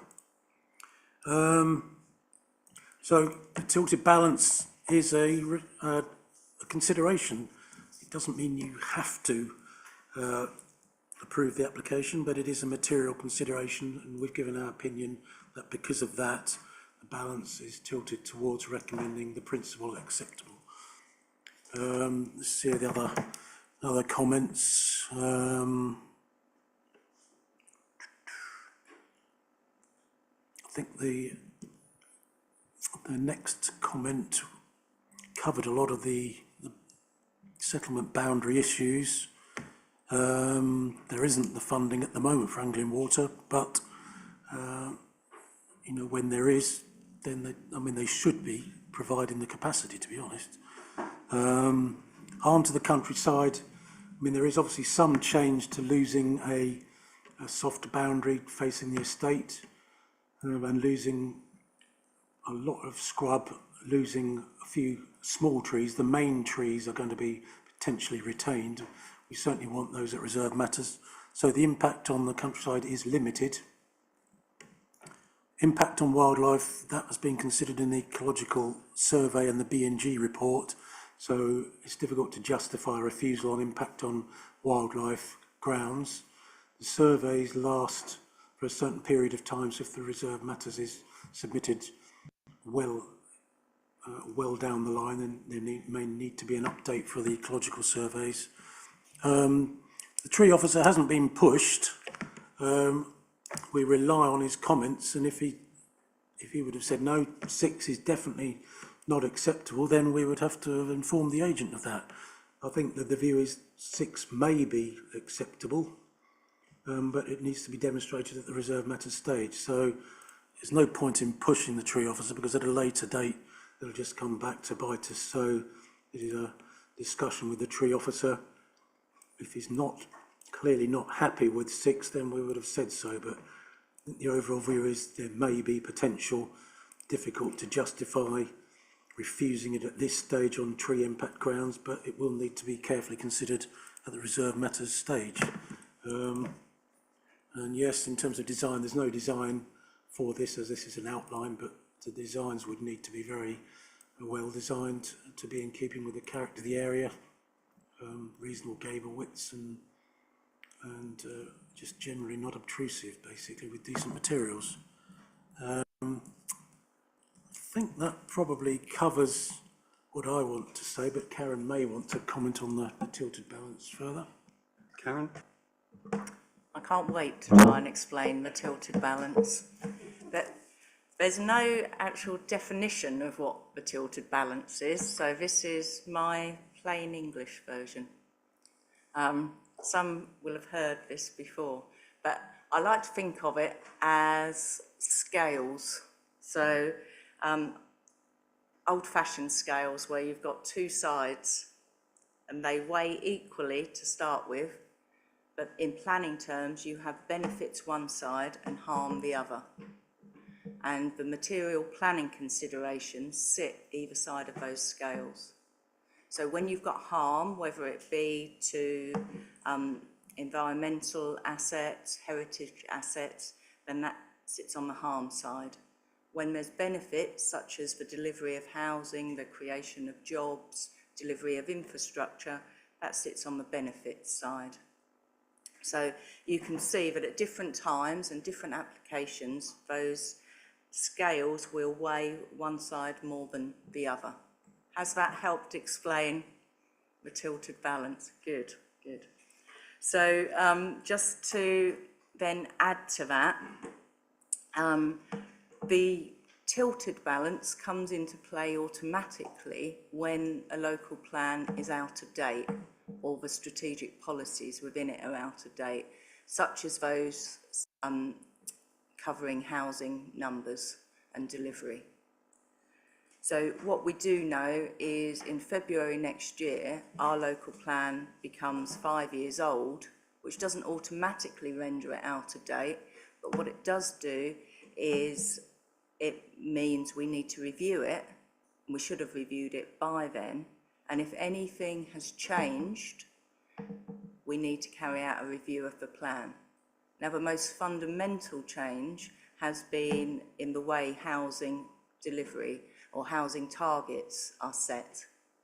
And I'm sure every member around this table is now fully aware of the implications of that for us.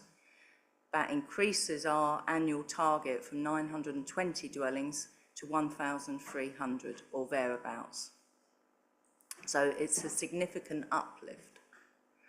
At the same time, we're required to continually demonstrate a rolling 5-year supply of deliverable sites.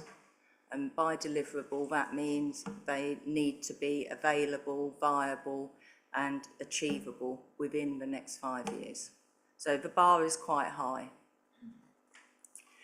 Come February and then March, when or April, when the next monitoring year begins, it's very unlikely we'll be able to demonstrate a 5-year housing land supply. And we've got to acknowledge that, because applications we're determining now will be considered on appeal at that time. So we need to accept the fact that the tilted balance will be in play at such a time.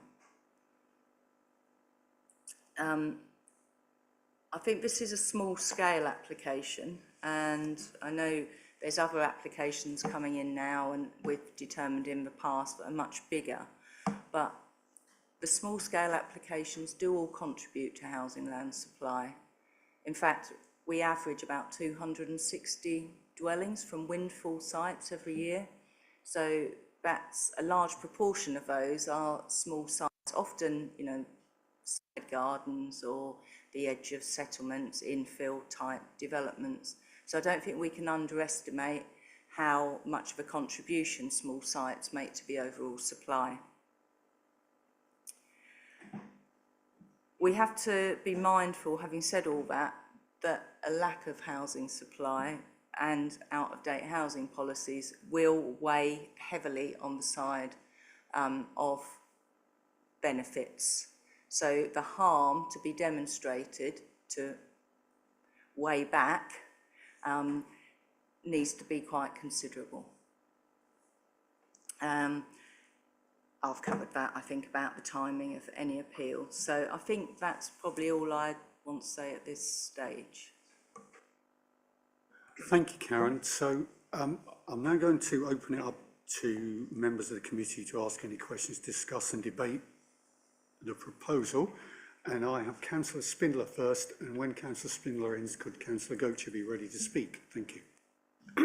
Yeah, knowing West Burgold, the Doctors is a small cul-de-sac. I'm not sure if it's capable of taking extra residents on there. Obviously, that's already possibly been taken into consideration.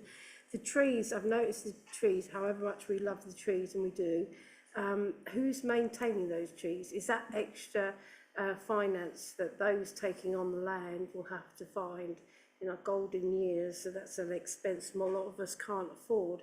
So it's just, are those trees in those people's gardens, and do they realise what they'd be taking on? The hedging or greenery, you said that you were going to put on the outside to keep it shielded a little bit. Who's maintaining that? And that was the three main subjects that I had. Thank you, Councillor Gocher. And after Councillor Gocher is finished, can Councillor McLean be ready to speak? Thank you, Chair. I mean, this is a classic example of speculative development, isn't it? Let's be honest. My main concern is that West Bergholt have produced a neighbourhood plan, and I'm sure a lot of time and effort went into that neighbourhood plan, and it's identified, I think it was said 120, a place for 120 dwellings, or it might have been more than that. But they have identified sites for housing, which is what we all want neighbourhood plans to do, and that all contributes to us meeting our housing targets. My fear is that if we ignore the neighbourhood plan, we send a message out to areas that it's just a waste of time doing it. That you might as well go down the pub or watch some telly, because you're going to get the speculative development that the neighbourhood plan is designed to prevent, while at the same time guaranteeing housing sites are identified. So my big fear is that this is just sending out completely the wrong message if this is approved. In terms of things that tilt it, I mean, I agree with the whole principle of the tilted balance. I understand what it means, but we're talking about if by February we haven't demonstrated that we can guarantee the housing supply, but we haven't reached February yet. We're not there yet. We're talking about ifs. And also, we're talking about a site that, let's face it, Anglia Water's been pretty clear in what they've said about the open sewer. And just saying, oh, well, Anglian Water should have the money to do something about it. Well, yes, in an ideal world, they would, but we all know that the world isn't ideal. And they've been pretty clear what they've said in their objections. And that to me it provides a tilt. In terms of trees, I've just got a question. Suppose that is, those protected trees are overhanging by, getting on for 50% of the foliage. Some of these proposed gardens. So do the residents have a duty, because it's a protected tree, not to pollard that half of the tree? Do they have to keep it there, or can they basically chop any branches that overhang their gardens? I'm guessing they can't, but I'd just like that to be clarified. I think since it's a wild natural area with medium ecological value, and it is situated next to an area of woodland, then that is a big consideration for me, and I'd just like to know what this biodiversity net gain mitigation would involve on such a site like that, a small site like that. But they're just questions I have. My overall concern is about the fact that this goes against, well, it's not identified in the neighbourhood plan, and it's outside of the settlement boundary. So, in my view, it should be rejected on the grounds of what it says in the report. The wording of policy SP3 and policies SG1 and SG2 indicates that the growth in the sustainable settlements is to be planned. And, the whole point of planning is a neighbourhood plan, and this isn't planned development. As it says as well, SS15 states all development proposals in West Burgoak Parish will be determined against and be required to comply with the policies in the West Burgoak Neighbourhood Plan. Well, it doesn't. Thank you. Thank you, Councillor Gocher. Councillor McLean, and can Councillor Davison be ready to speak after? Thank you, Chair. I'm as concerned as Councillor Gocher regarding the wastewater treatment plant. It's not fit for purpose, and they cannot have any more go into that site. Now, they have put in their submission, they said it's not fit for purpose, and they cannot take any more foul water drainage into the network. This site is located within a catchment of West Burgoak Water Recycling Centre, which currently lacks the capacity to accommodate the additional flows that would be generated by the proposed development.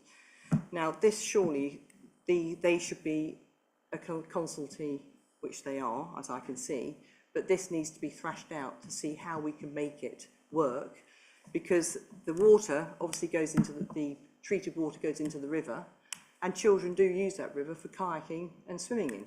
So I think we need to be, very sharp on this, and actually, if it's not fit for purpose, we should go back to them to reconsult, to actually ask how we can get around it. Thank you, Councillor McLean. Councillor Davidson, and then can Councillor Tate be ready to speak when he's finished? Yep, thank you very much, Chairman. I have serious concerns about this.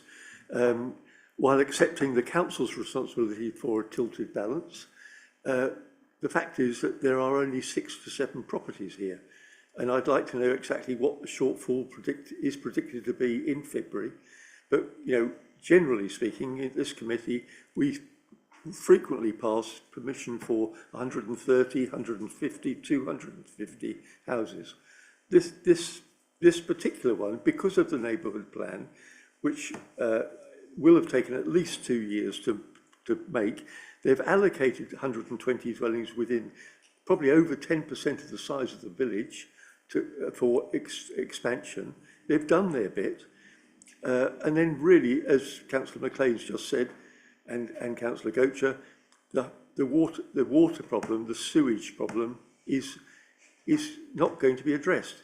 It happens that I actually met last week with the regional chap in charge of Anglian Water, who tells me they work on a 5-year budget.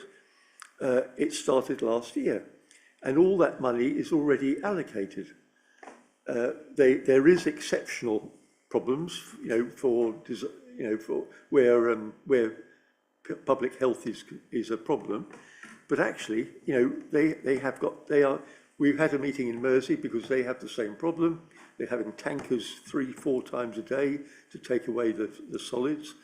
Anglian Water are quite clear they cannot do any more improvements within that 4-year period. And Councillor McLean is completely right. Public health is a major issue. So for all those reasons, and the fact that this particular site it's outside the development, it's outside the boundary, it's adjacent to greens fields all the way around it, and it's a dead end. So actually, if you give this permission, there's absolutely no reason why in future there may be another 100 houses further down the dead end. And that brings me to another point, that if by chance this is given permission, there is no footpath being provided for the school. And if we don't start putting footpaths in, the children deserve to have safe passage to school. So I'd like that included if it was granted. The other thing is that, as Councillor Goetsch says, it is a speculative development. We'll have more of these coming forward, but because it's only 6 or 7 houses, I think the strength of feeling and the balance should be protecting that village and setting an example for the other villagers that have also made all that effort. Thank you. Thank you, Councillor Tate, who is the last speaker indicated. I genuinely, at the break, was torn on this one, which is unusual for me. But actually listening to the officers has swung my opinion. So to use exact words quoted, we have severe concern regarding the water situation, and I would be uncomfortable backing something that the officers have said is a severe concern. And the second thing that's made me stop and reassess is that there is a potential for precedent here, and we are going to open the floodgates, I think, for going against the neighbourhood plans that the villagers have worked so hard on, and the sort of benefit to them of working on them is that they would have some say in what happens in their villages. We're just going to we're just going to say, actually, no. Yeah, and I just feel the comment about we may have a shortfall. I appreciate that. I worked in housing for a long time. I understand the housing shortage.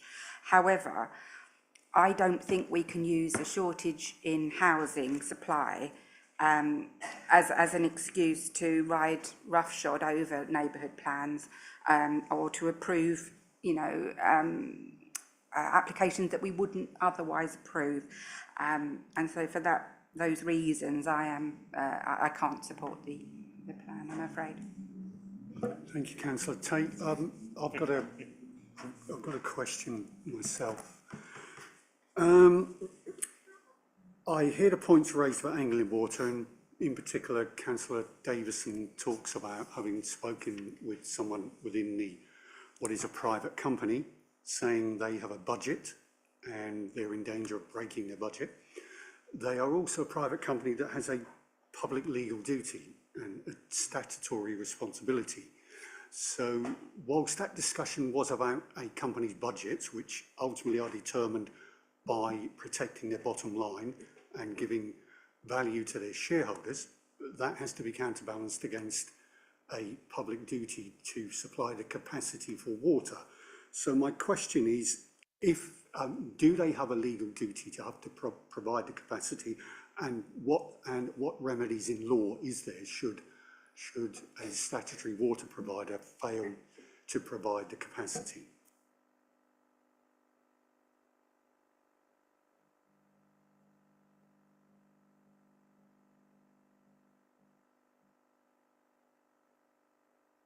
I can see Lucy indicating. Come in. Anglian Water do have a duty for connection, but I just wanted to point out in terms of the wastewater issue, this is not necessarily a local issue, it's a national issue, I believe. But in order to address the concerns of Anglian Water regarding capacity, there is a recommended condition which states that no development above slab level shall be implemented until the developer has acquired and provided to the local planning authority written confirmation from the Environment Agency. And that's important because it's not just Anglian Water. There's aspects of pollution, which Councillor Jackie McLean mentioned as well. Confirmation from the Environment Agency and from the relevant statutory provider that adequate wastewater and sewage treatment capacity is available to serve the development. So that condition would be in place to ensure that that was adequately mitigated before development progressed anyway above slab level. Why that's important is because if members were to refuse on the basis of wastewater capacity, because there's a condition that could address that point, that would leave us open to a claim of costs because it's a matter that could be dealt with by condition. Just want to point that out for clarity, just so that's clear. I did have a point about the neighbourhood plan as well. I don't know if that's useful to It is. comment I wondered on. if I could just come back Yep. on the Anglian Water issue, because the converse of what you're saying is if it's a planning condition to make sure there is adequate capacity, that becomes an enforceable planning condition. So the converse is that it's then open to the authority to then prosecute the water company for not providing the capacity. Am I right in thinking that? The enforcement would be, let's say that the developer progressed above slab level and continued to build and there were people occupying them, or they were looking to sell the properties. That's the enforcement aspect. It would be against the landowner because they've progressed the development without addressing that condition, which I would say is quite a central condition to the planning permission. Thank you. I'll leave it there because there's several other nuances that could be talked about, but we do have other items on the agenda. So if you'd like to go ahead with the next issue that you wish to address. Yes, I just wanted to make a comment about the West Burgolt neighbourhood plan because there was comments about it being ignored or cast aside. We would never ignore the neighbourhood plan. It forms part of the development plan. But what is important to note as part of this decision making is that whilst the neighbourhood plan does allocate sites for development, it doesn't explicitly preclude development elsewhere. So that's an important point to take into account as part of the decision making for this application. The local plan does not stipulate that development would not be acceptable outside of the settlement boundary. Okay, Chris, do you want to address the other points that members have raised?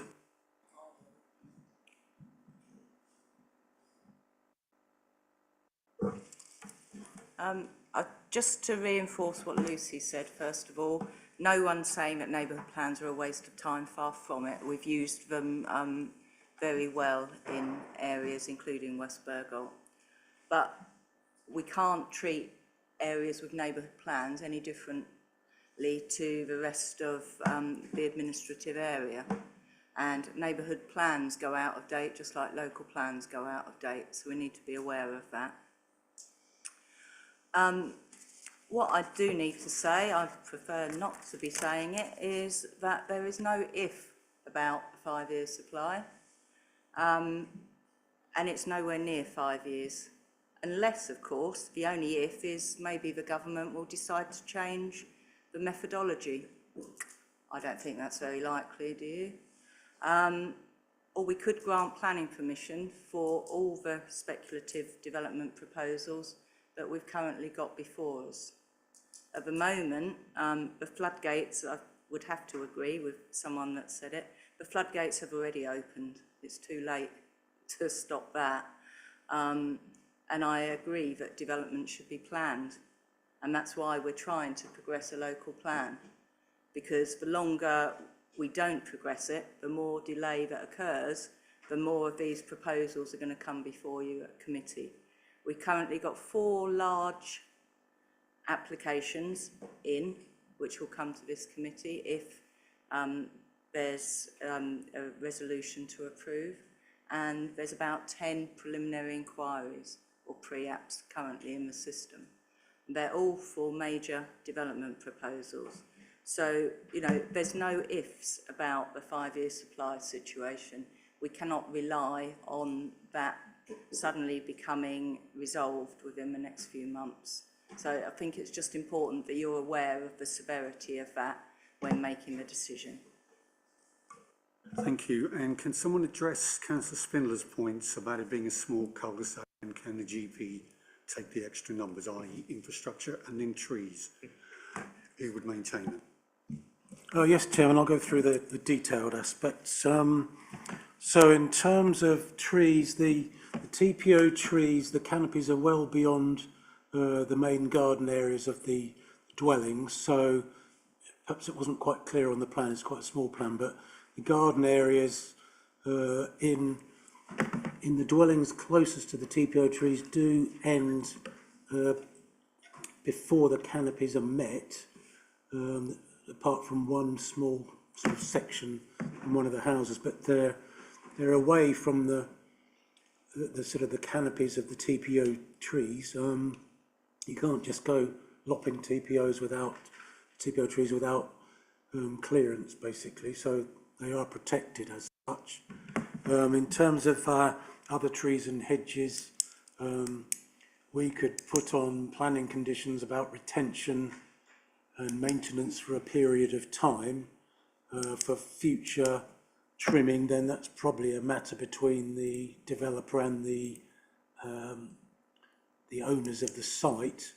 But certainly the aim would be to retain sort of boundary landscaping for as long as possible, really. I don't see a reason why, for example, the boundary ledges, the boundary vegetation along visibility displays would need to be removed by the owners of the properties, because that is away from their dwellings. So generally, the illustrative 6 dwelling layout shows you can accommodate potentially dwellings on the site without there being too much pressure on the trees, but as I said before, the reserved matters application would need to show that in detail.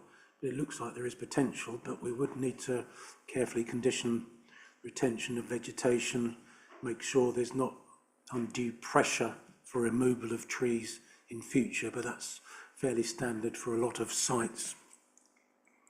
Yes, it is speculative development, but that in effect is not a specific reason to refuse the application. I think enough comments been made about the neighbourhood plan, about the wrong message being sent, and the precise wording of the neighbourhood plan policy is in the report, so you'll have seen that for yourselves.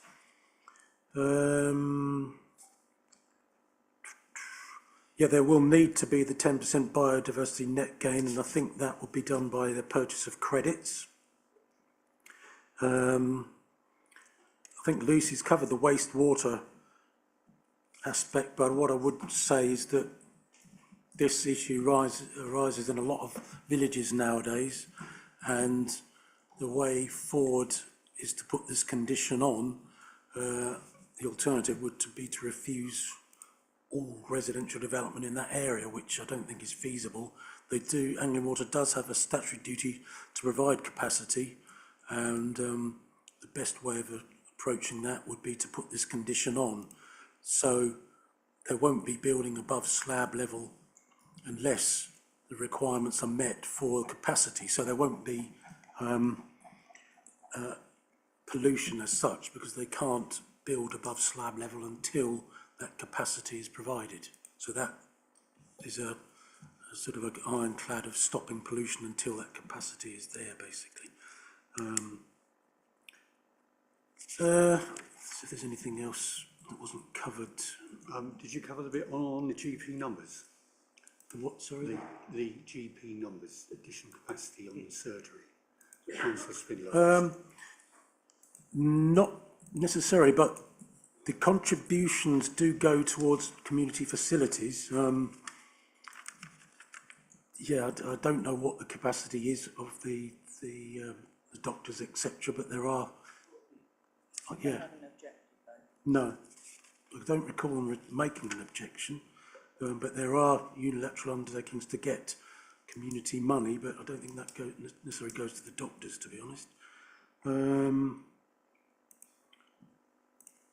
I think that's probably, yeah, there was a footpath mentioned to the school. I think it probably would be unreasonable to put a condition on saying you've got to provide a footpath elsewhere. There would be a footpath in front of this site, but to force this site to address the footpath issue further down is probably unreasonable, I would say. It probably require a legal agreement, and I don't think that would be reasonable in this case. Yeah, anything else to cover? I just wanted to clarify on the biodiversity net gain. Is that a net gain per annum? No, I think it's a general biodiversity net gain 10% on what's there at the moment. They have to demonstrate that there is this biodiversity net gain.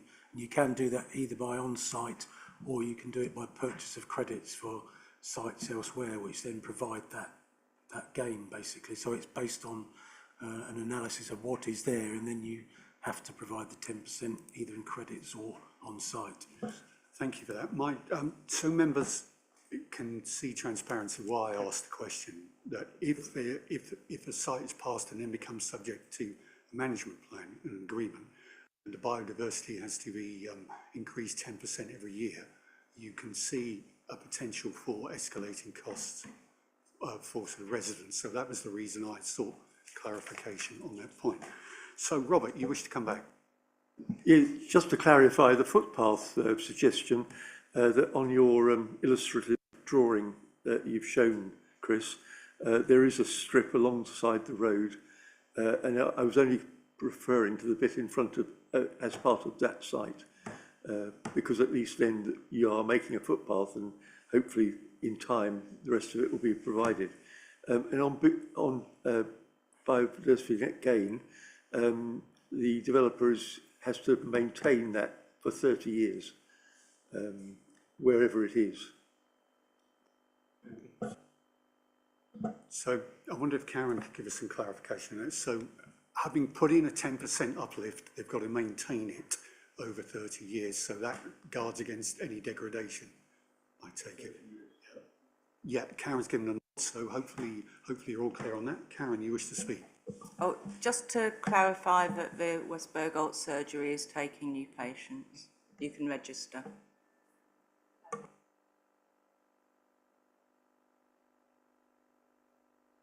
Right, okay. So,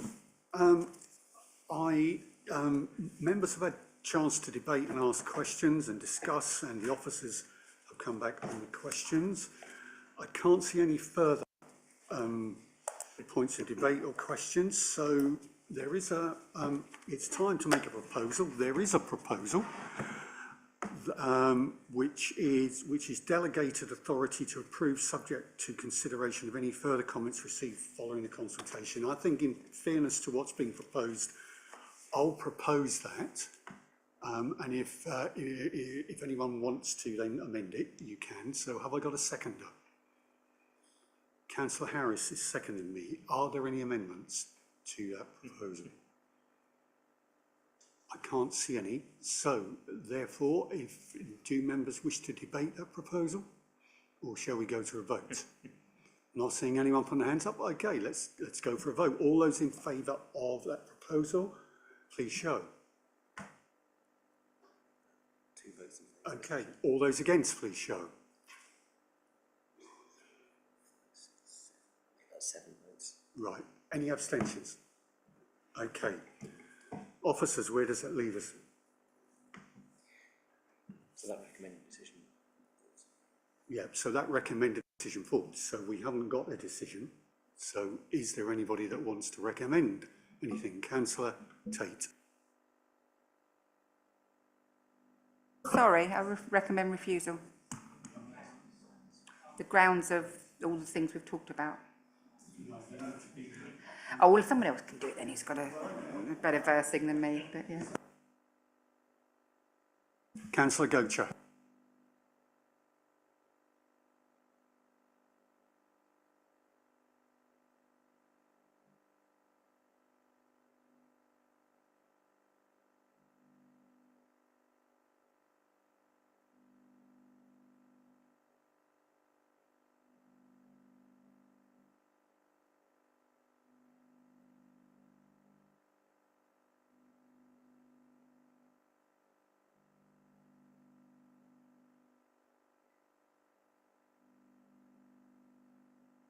Okay, is there a seconder? No, you've already proposed it. Councillor Davison, you're seconding it. Okay, open to discussion. Anybody who wants to debate? Chairman, can I just... Yes. Could Council just repeat those three policies? I just didn't get the last one. The last one was the wording of policy SP3 and policies SG1 and SG2. Mike. I'll repeat that. It's the wording of policy SP3 and policies SG1 and SG2. That's the second bit, and the first bit was conflict with policy SS15. Okay, so officers, do you want to flesh out those policies so if members wish to then debate it, they're clear about what those policies are? Just to clarify, so local plan policy SS15 refers to the neighbourhood plan. So do you want the neighbourhood plan PP9 policy in that? Yes, please, thanks. Thank you. And can someone explain SP3, SG1 and SG2 so the public have an understanding of it?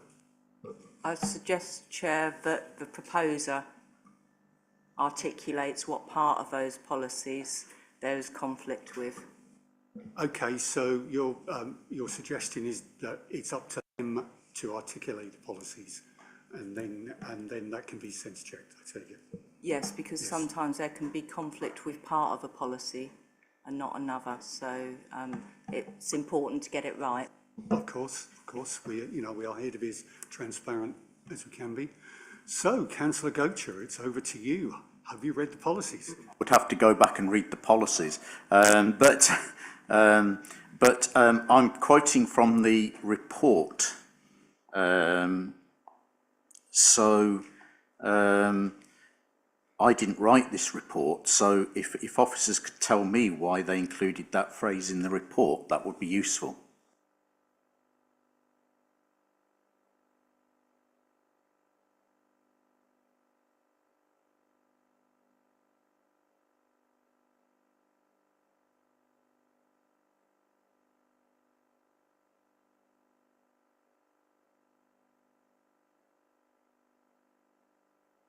So, Councillor Gocher, have you articulated yet? Really? Okay, well look, we do need to progress, and members do have the right to refuse, but it's up to you guys to make sure you understand your policies when you do it. Chris, do you wish to say anything? Yes, just to clarify really, we've obviously got the policy that does allow potentially in the local plan development adjoining settlements, but then it moves on to say that if it's basically not going to be acceptable for sort of adjoining the settlements, you have to consider policy OV2, where it says the development needs to demonstrate it respects the character and appearance of landscapes. Are you wanting policy OV2 within that refusal reason, or do you think it's acceptable in the landscape, but it's simply a settlement policy issue? Yeah, thank you for being helpful, but the onus really is on the proposer to actually articulate a policy. I don't want to thwart anyone's desire to want to propose a refusal, but we really must have done our homework. So, unless Councillor Gocher's got it in the palm of his hand, I will use my powers as the chair, and I will invoke the drop procedure, allowing those that wish to refuse to articulate to officers on this one occasion. I expect you in the future to come armed and ready, okay? And then the officers can come back with a risk assessment of what it is that you want to do. Could I just ask for clarity from the clerk? Does the drop procedure come before a vote to refuse, or does it come after? Thanks, Mr. Chairman.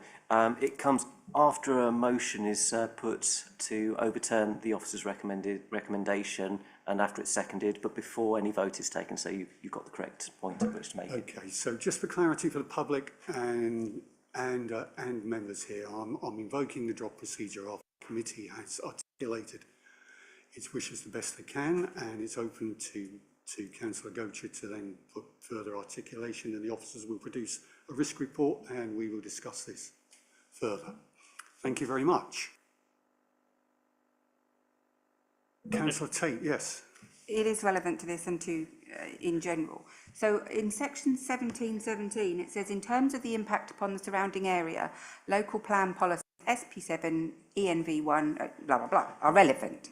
Yeah, thank you, Councillor Tate, but I've already invoked the drop. Yes, but I'm trying to explain speak something. to Councillor Gocher so he can help, so Yeah. he can further articulate. But as I'm saying, not relevant to this, well, it is relevant to this, but I would ask then in future that rather than just the blah, blah, blah, blah, blah, are relevant, could reports include in which way they are relevant? Right, so you're saying that would be For helpful? future, be very helpful. Yeah, I mean, Thank you. that seems reasonable. Yeah. Obviously, we have to balance the amount of time and resources that it takes to produce, but so long as that's... These are important decisions. So long as that's doable, you know, within the resources that we have, then I'm fine with that. Okay, so we have invoked the drop procedure. I remind members it is 20 to 9. At 9 o'clock, I will have to ask you whether you wish to suspend debate or to continue. And we still have our last item, which is the ABRO report.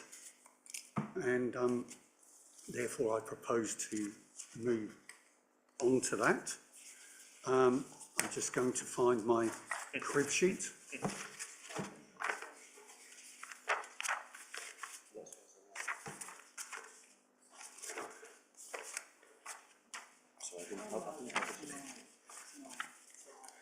Yeah, okay. Is there anything I need to know? No, right. Okay, so item 8 on the agenda paper, we're going to the ABRO report on urgent decision taken. Can I invite Nadine Calder to present the report? Oh no, that would be me. Right, whoever. We like to spring these things on you. So this item's on the agenda tonight to explain really why, what and how changes were made in relation to the public inquiry concerning the ABRO site. There's no decision to be taken, that's already been taken. So the application was refused in November last year, and as you know, an appeal was lodged. Officers assembled a very good team of planning consultants and legal representation in order to defend the council's position as best we could, and statements of case and proofs of evidence were all prepared and submitted. The day before the inquiry commenced, the KC representing the appellants offered not to pursue costs against the council if the council agreed not to defend the first reason for refusal. The advice received from our barrister was that we were unlikely to win that point at the appeal. There's no guarantee, but the likelihood was low, but that there was a high probability that costs would be awarded against us.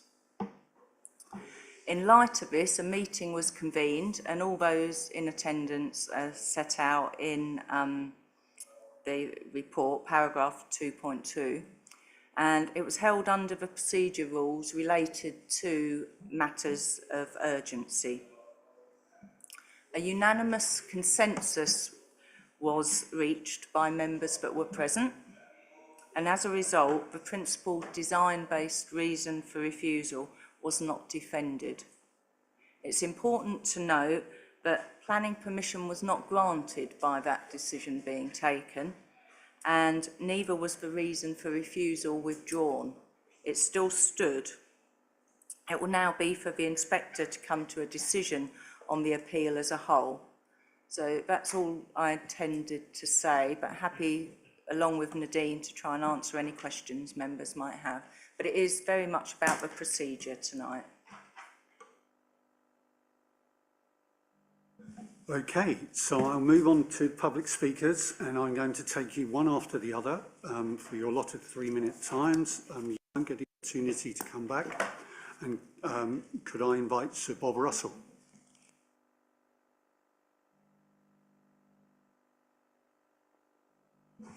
Thank you, Sir Bob. You know the rules, 3 minutes once you press the button, and the bell will go off at 1 minute, giving you a minute in which to wrap up. Go ahead. Thank you, Chairman. My knowledge of the workings of Colchester Council go back more than 60 years, and my knowledge of planning appeals here goes back more than 60 years. And what we're witnessing here is unprecedented, in my opinion. The word stench comes to mind. The democratic process has been overruled in a manner which leaves a lot to be desired. 23 councillors said no. No councillors spoke in support. The matter was considered on 4 occasions, 17th of October, 7th of November and 19th of December last year, and as recently as 22nd of May 2025. So the interesting thing is that what the meeting's not been told is that the barrister for the appellant, King's Counsel, and the barrister for the council both came from the same set of chambers. That, I think, the man on the Magnet Street omnibus would be of interest to know that. And we are led to believe, in fact, we are told in a report, the author wasn't at the meeting that was referred to, held on the afternoon of the Monday the 7th of July. The 2 officers who were there meeting on Zoom are not here. We are told that on the morning of Monday the 7th of July, an unsolicited officer was made that morning, and miraculously the council's barrister was able to send a written advice as quickly as that. I mean, we're in the Guinness Book of Records territory here for speed. Local government doesn't normally work at that speed. I've waited 8 months to get permission for a bollard in the high street. So these are interesting times that this has happened. The report before you tonight refers to, from the joint head of planning, but say which one, and I think that is of interest. We then have the financial implications. I've never ever before seen the planning officer's report financial implications, and when I read this, it looks very much like a cut and paste job from elsewhere rather than the planning department. We must never ever allow financial considerations to determine planning applications. It either falls or succeeds on planning merits, and the financial consequences are not, or should never be, part of it. At the end of the end of the second sheet, alternative options, it says there are no further options open for consideration. The committee of democratically elected members, in my day, it used to be that officers advised, councillors decided, and officers then carried out the wishes of the democratic decision of councillors. That doesn't seem to happen now. The alternative options are to note the report, reject the report, approve the report, and my suggestion is note the report, but ask the Secretary of State to call it in for determination. You have that power as democratic councillors to have this application called in for determination by the Secretary of State. Thank you, Sir Bob. I call upon our next speaker, which is John Burton. You have 3 minutes once you press the red button, and the bell will go off after a minute, after 2 minutes, giving you a minute to wrap up. Please go ahead. I am John Burton, MBE, President of the Colchester Civic Society, and I speak on their behalf. The Society continues to thank this Planning Committee for refusing the Ambrose site application on design matters and the loss of 30% social housing. We were taken aback at the inquiry when the 2 Landmark Chamber lawyers, one representing the applicant and the other this committee, announced an agreement not to defend the planning reasons for refusal, but to simply continue with the 106 agreement. Our concern is that your planning decision to refuse, without your full committee's involvement or that of the public, is now not being supported and debated at the public inquiry. As the Local Government Association website states, emergency powers cannot override a planning committee refusal. It can be read that by not defending your refusal at the inquiry, it is overriding your decision by an emergency power. Hence our concern, which requires debate. The financial risk of appeal costs must be balanced against the opportunity to obtain the best design, as your refusal suggested. HE also, it appears, indicated that whilst in planning law terms the proposal was acceptable, a better solution could be found. We're concerned about the process, nervous about the result of the appeal, and troubled by the lack of your and the electorate's involvement through not defending this quasi-judicial committee's very well-debated and argued early decision. We await the inspector's report. We are concerned that continuing 106 agreement drafting may contain elements without this committee or the electorate scrutiny for this very sensitive site. My time is short, so I'll list points that we trust are in the developing 106 agreement and subject to your scrutiny. St John's Green School headmaster visited the Ambrose site with Countryside. His lack of comment during that visit led to a false assumption that he had no concerns about the safety of the children, their families and school staff crossing the road into the development as they walked between the two school sites throughout the school day. We have emails confirming that he has major concerns. A safety audit at least should be agreed and solutions found. The retired manager of Ambrose site confirms it had low, carefully controlled traffic movements. Residential traffic movements are likely to be far greater. If your request for 30% social housing was in place, then according to TRICS, there would be reduced traffic movement, marginally addressing the school's concern. Thank you, Mr. Byrne. I'll take that. Sorry, I thought he was signalling to me the minute was up. I do apologise. Please carry on. Have I got a minute? Please carry on. My mistake. Okay, sorry. So these are the list I'm doing. I've been stopped, so I'm just continuing on that list, if I may. Ensure the layout and design suits the grain of the historic setting and respects the architectural palette drawn from the original Legato Barracks buildings. Ensures the buried archaeology is fully understood by those who have knowledge of Colchester's past. Ensure there is appropriate use of historic assets, a war horse museum for the horse infirmary, maybe. Ensure there is access from the Butt Road car park for pedestrians and visitors to the historic site as Day recommended, thus reducing traffic movements, and ask for very serious improvements to the Roman Circus Visitor Centre. Thank you, Chairman, for allowing me to carry on. Thank you for accepting that I had done. It was my bad. So we gave you an extra 15 seconds. So hopefully you were able to bring it in. Thank you. Could I call? Chair, can I very quickly just declare an interest? The gentleman mentioned the Civic Society. I have to declare. I don't think it affects my decision making, but I'm a member of the Civic Society myself. So Councillor Davison normally covers this. So let Councillor Davison give his reason, and then you tell me whether that applies to you. Councillor Davison. Absolutely. I'm a registered member of the Civic Society, but I've had no involvement in their debate or meetings or anything else. And you are not part of their management committee? No. Okay. Does that apply to both of you? Okay. Thank you. So I call upon Paul Nappett, and by now you should know what it is. 3 minutes, bell after 2, and I will try and contain myself and wait before asking you to stop. Go ahead. Well, first off, thank you, Chair, and members of the committee for allowing me to speak this evening. It's greatly appreciated. Very few of you will know me. My name is Paul Nappett. I'm a member of a small team that took a pledge about 3 to 5 years ago to protect Colchester's military history. Yeah, I'm a member of the Civic Society, but I'm speaking tonight on a personal basis. I'm also a trustee of the Colchester Archaeological Trust, again, speaking on a personal basis. The issue, I have two main issues. The first one being the design that's come forward, which must have certainly influenced your decision. with regards to the building itself, the actual architecture of the buildings. Yes, it's a great improvement from what was before.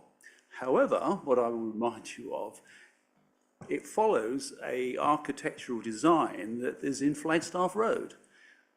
What it doesn't do is it does not follow the architectural design of the Royal Artillery Cateau Barracks, which this site was a great proportion of. It actually has 6 Grade 2 listed buildings on there. It has the heritage assets that are being well saved by Countryside Partnerships, which I'm extremely grateful of. But the architectural detail is extremely different. The architectural detail would be talking about red bricks under slate, it would be talking about buff string courses, it would be talking about dogtooth brickwork. None of that would feature in the design that obviously was very, very important to your decision, or not to your decision making, but was part of the process. Also within that, there is the retained heritage buildings on the site. 2 of them, one's a horse infirmary. Our small team fought long and hard for over a year to get Grade 2 listed status on that building. What we see now is an incredible opportunity for you to open up your minds to where this could take us in the future. You've heard previous MPs talk about, wouldn't it be a good thing if Colchester had a heritage centre? Well, this is your opportunity, because the only way that you'll ever take that horse infirmary and actually take it forward and preserve, conserve and enhance the things that gave it its Grade 2 listing, like the original fittings inside, like the pharmacy, like the veterinary surgeon's office. All of these things are there, original.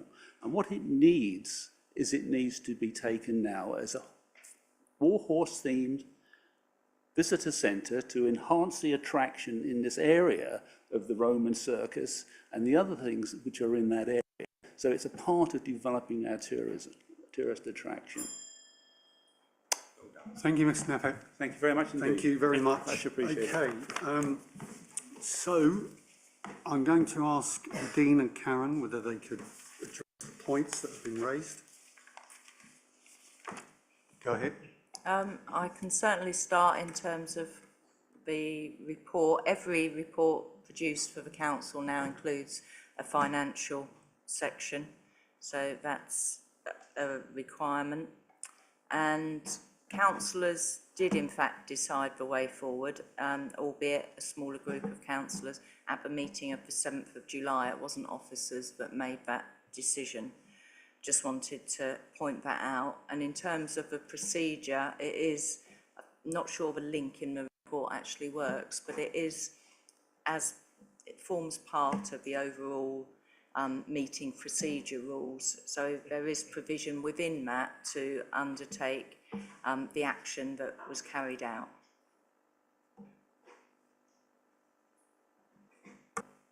That's it. Lovely, thank you. Okay, I will invite members of the committee to ask any questions, discuss or debate the proposal. Councillor Davidson, go ahead.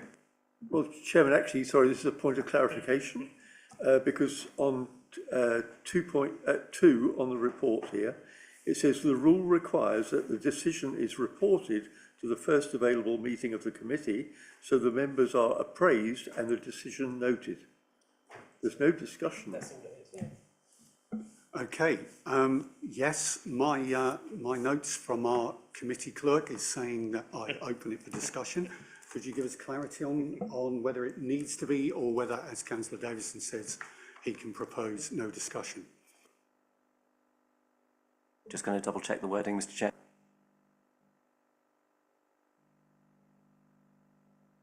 Yes, I've had a look at section 12 of the meeting procedure rules. It does say, yes, that shall report the action to the next meeting of the panel, committee or subcommittee, but it doesn't specify that you can't debate it. It doesn't include it. Thank but you. You are right in the wording there. So, Councillor Davison, do you wish to propose that we simply note the discussion? The officers have written the report. All right. So how do you want to word it? You want to accept the recommendation that we note the report?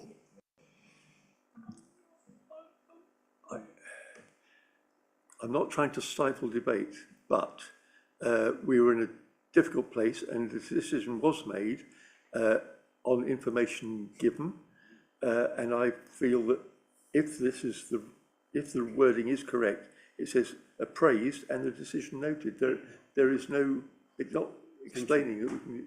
Yeah. So sorry, we're getting contrasting information. No, I understand what you're saying. You are wanting the officer to clarify this is not for any debate or recommendation or proposal. It's just to be noted. Yeah. Yes, Mr. Chairman, that's correct. There is no decision to be taken here, apart from to note Councillor Davison is absolutely correct there. But I was just saying that the provision there doesn't preclude any discussion of it. But yes, that couldn't then lead to any recommendation or any decision to be taken, apart from just to note it. Okay, so we're being asked to note the report. Is there any member on the committee that wants to raise anything or discuss it?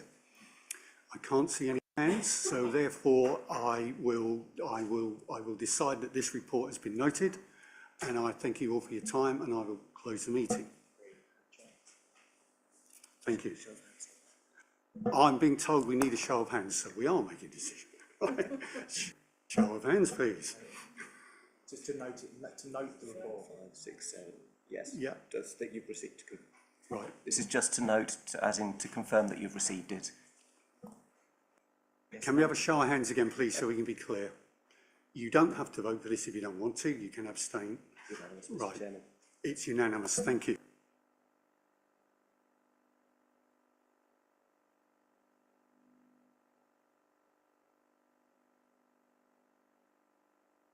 Thank you for your time.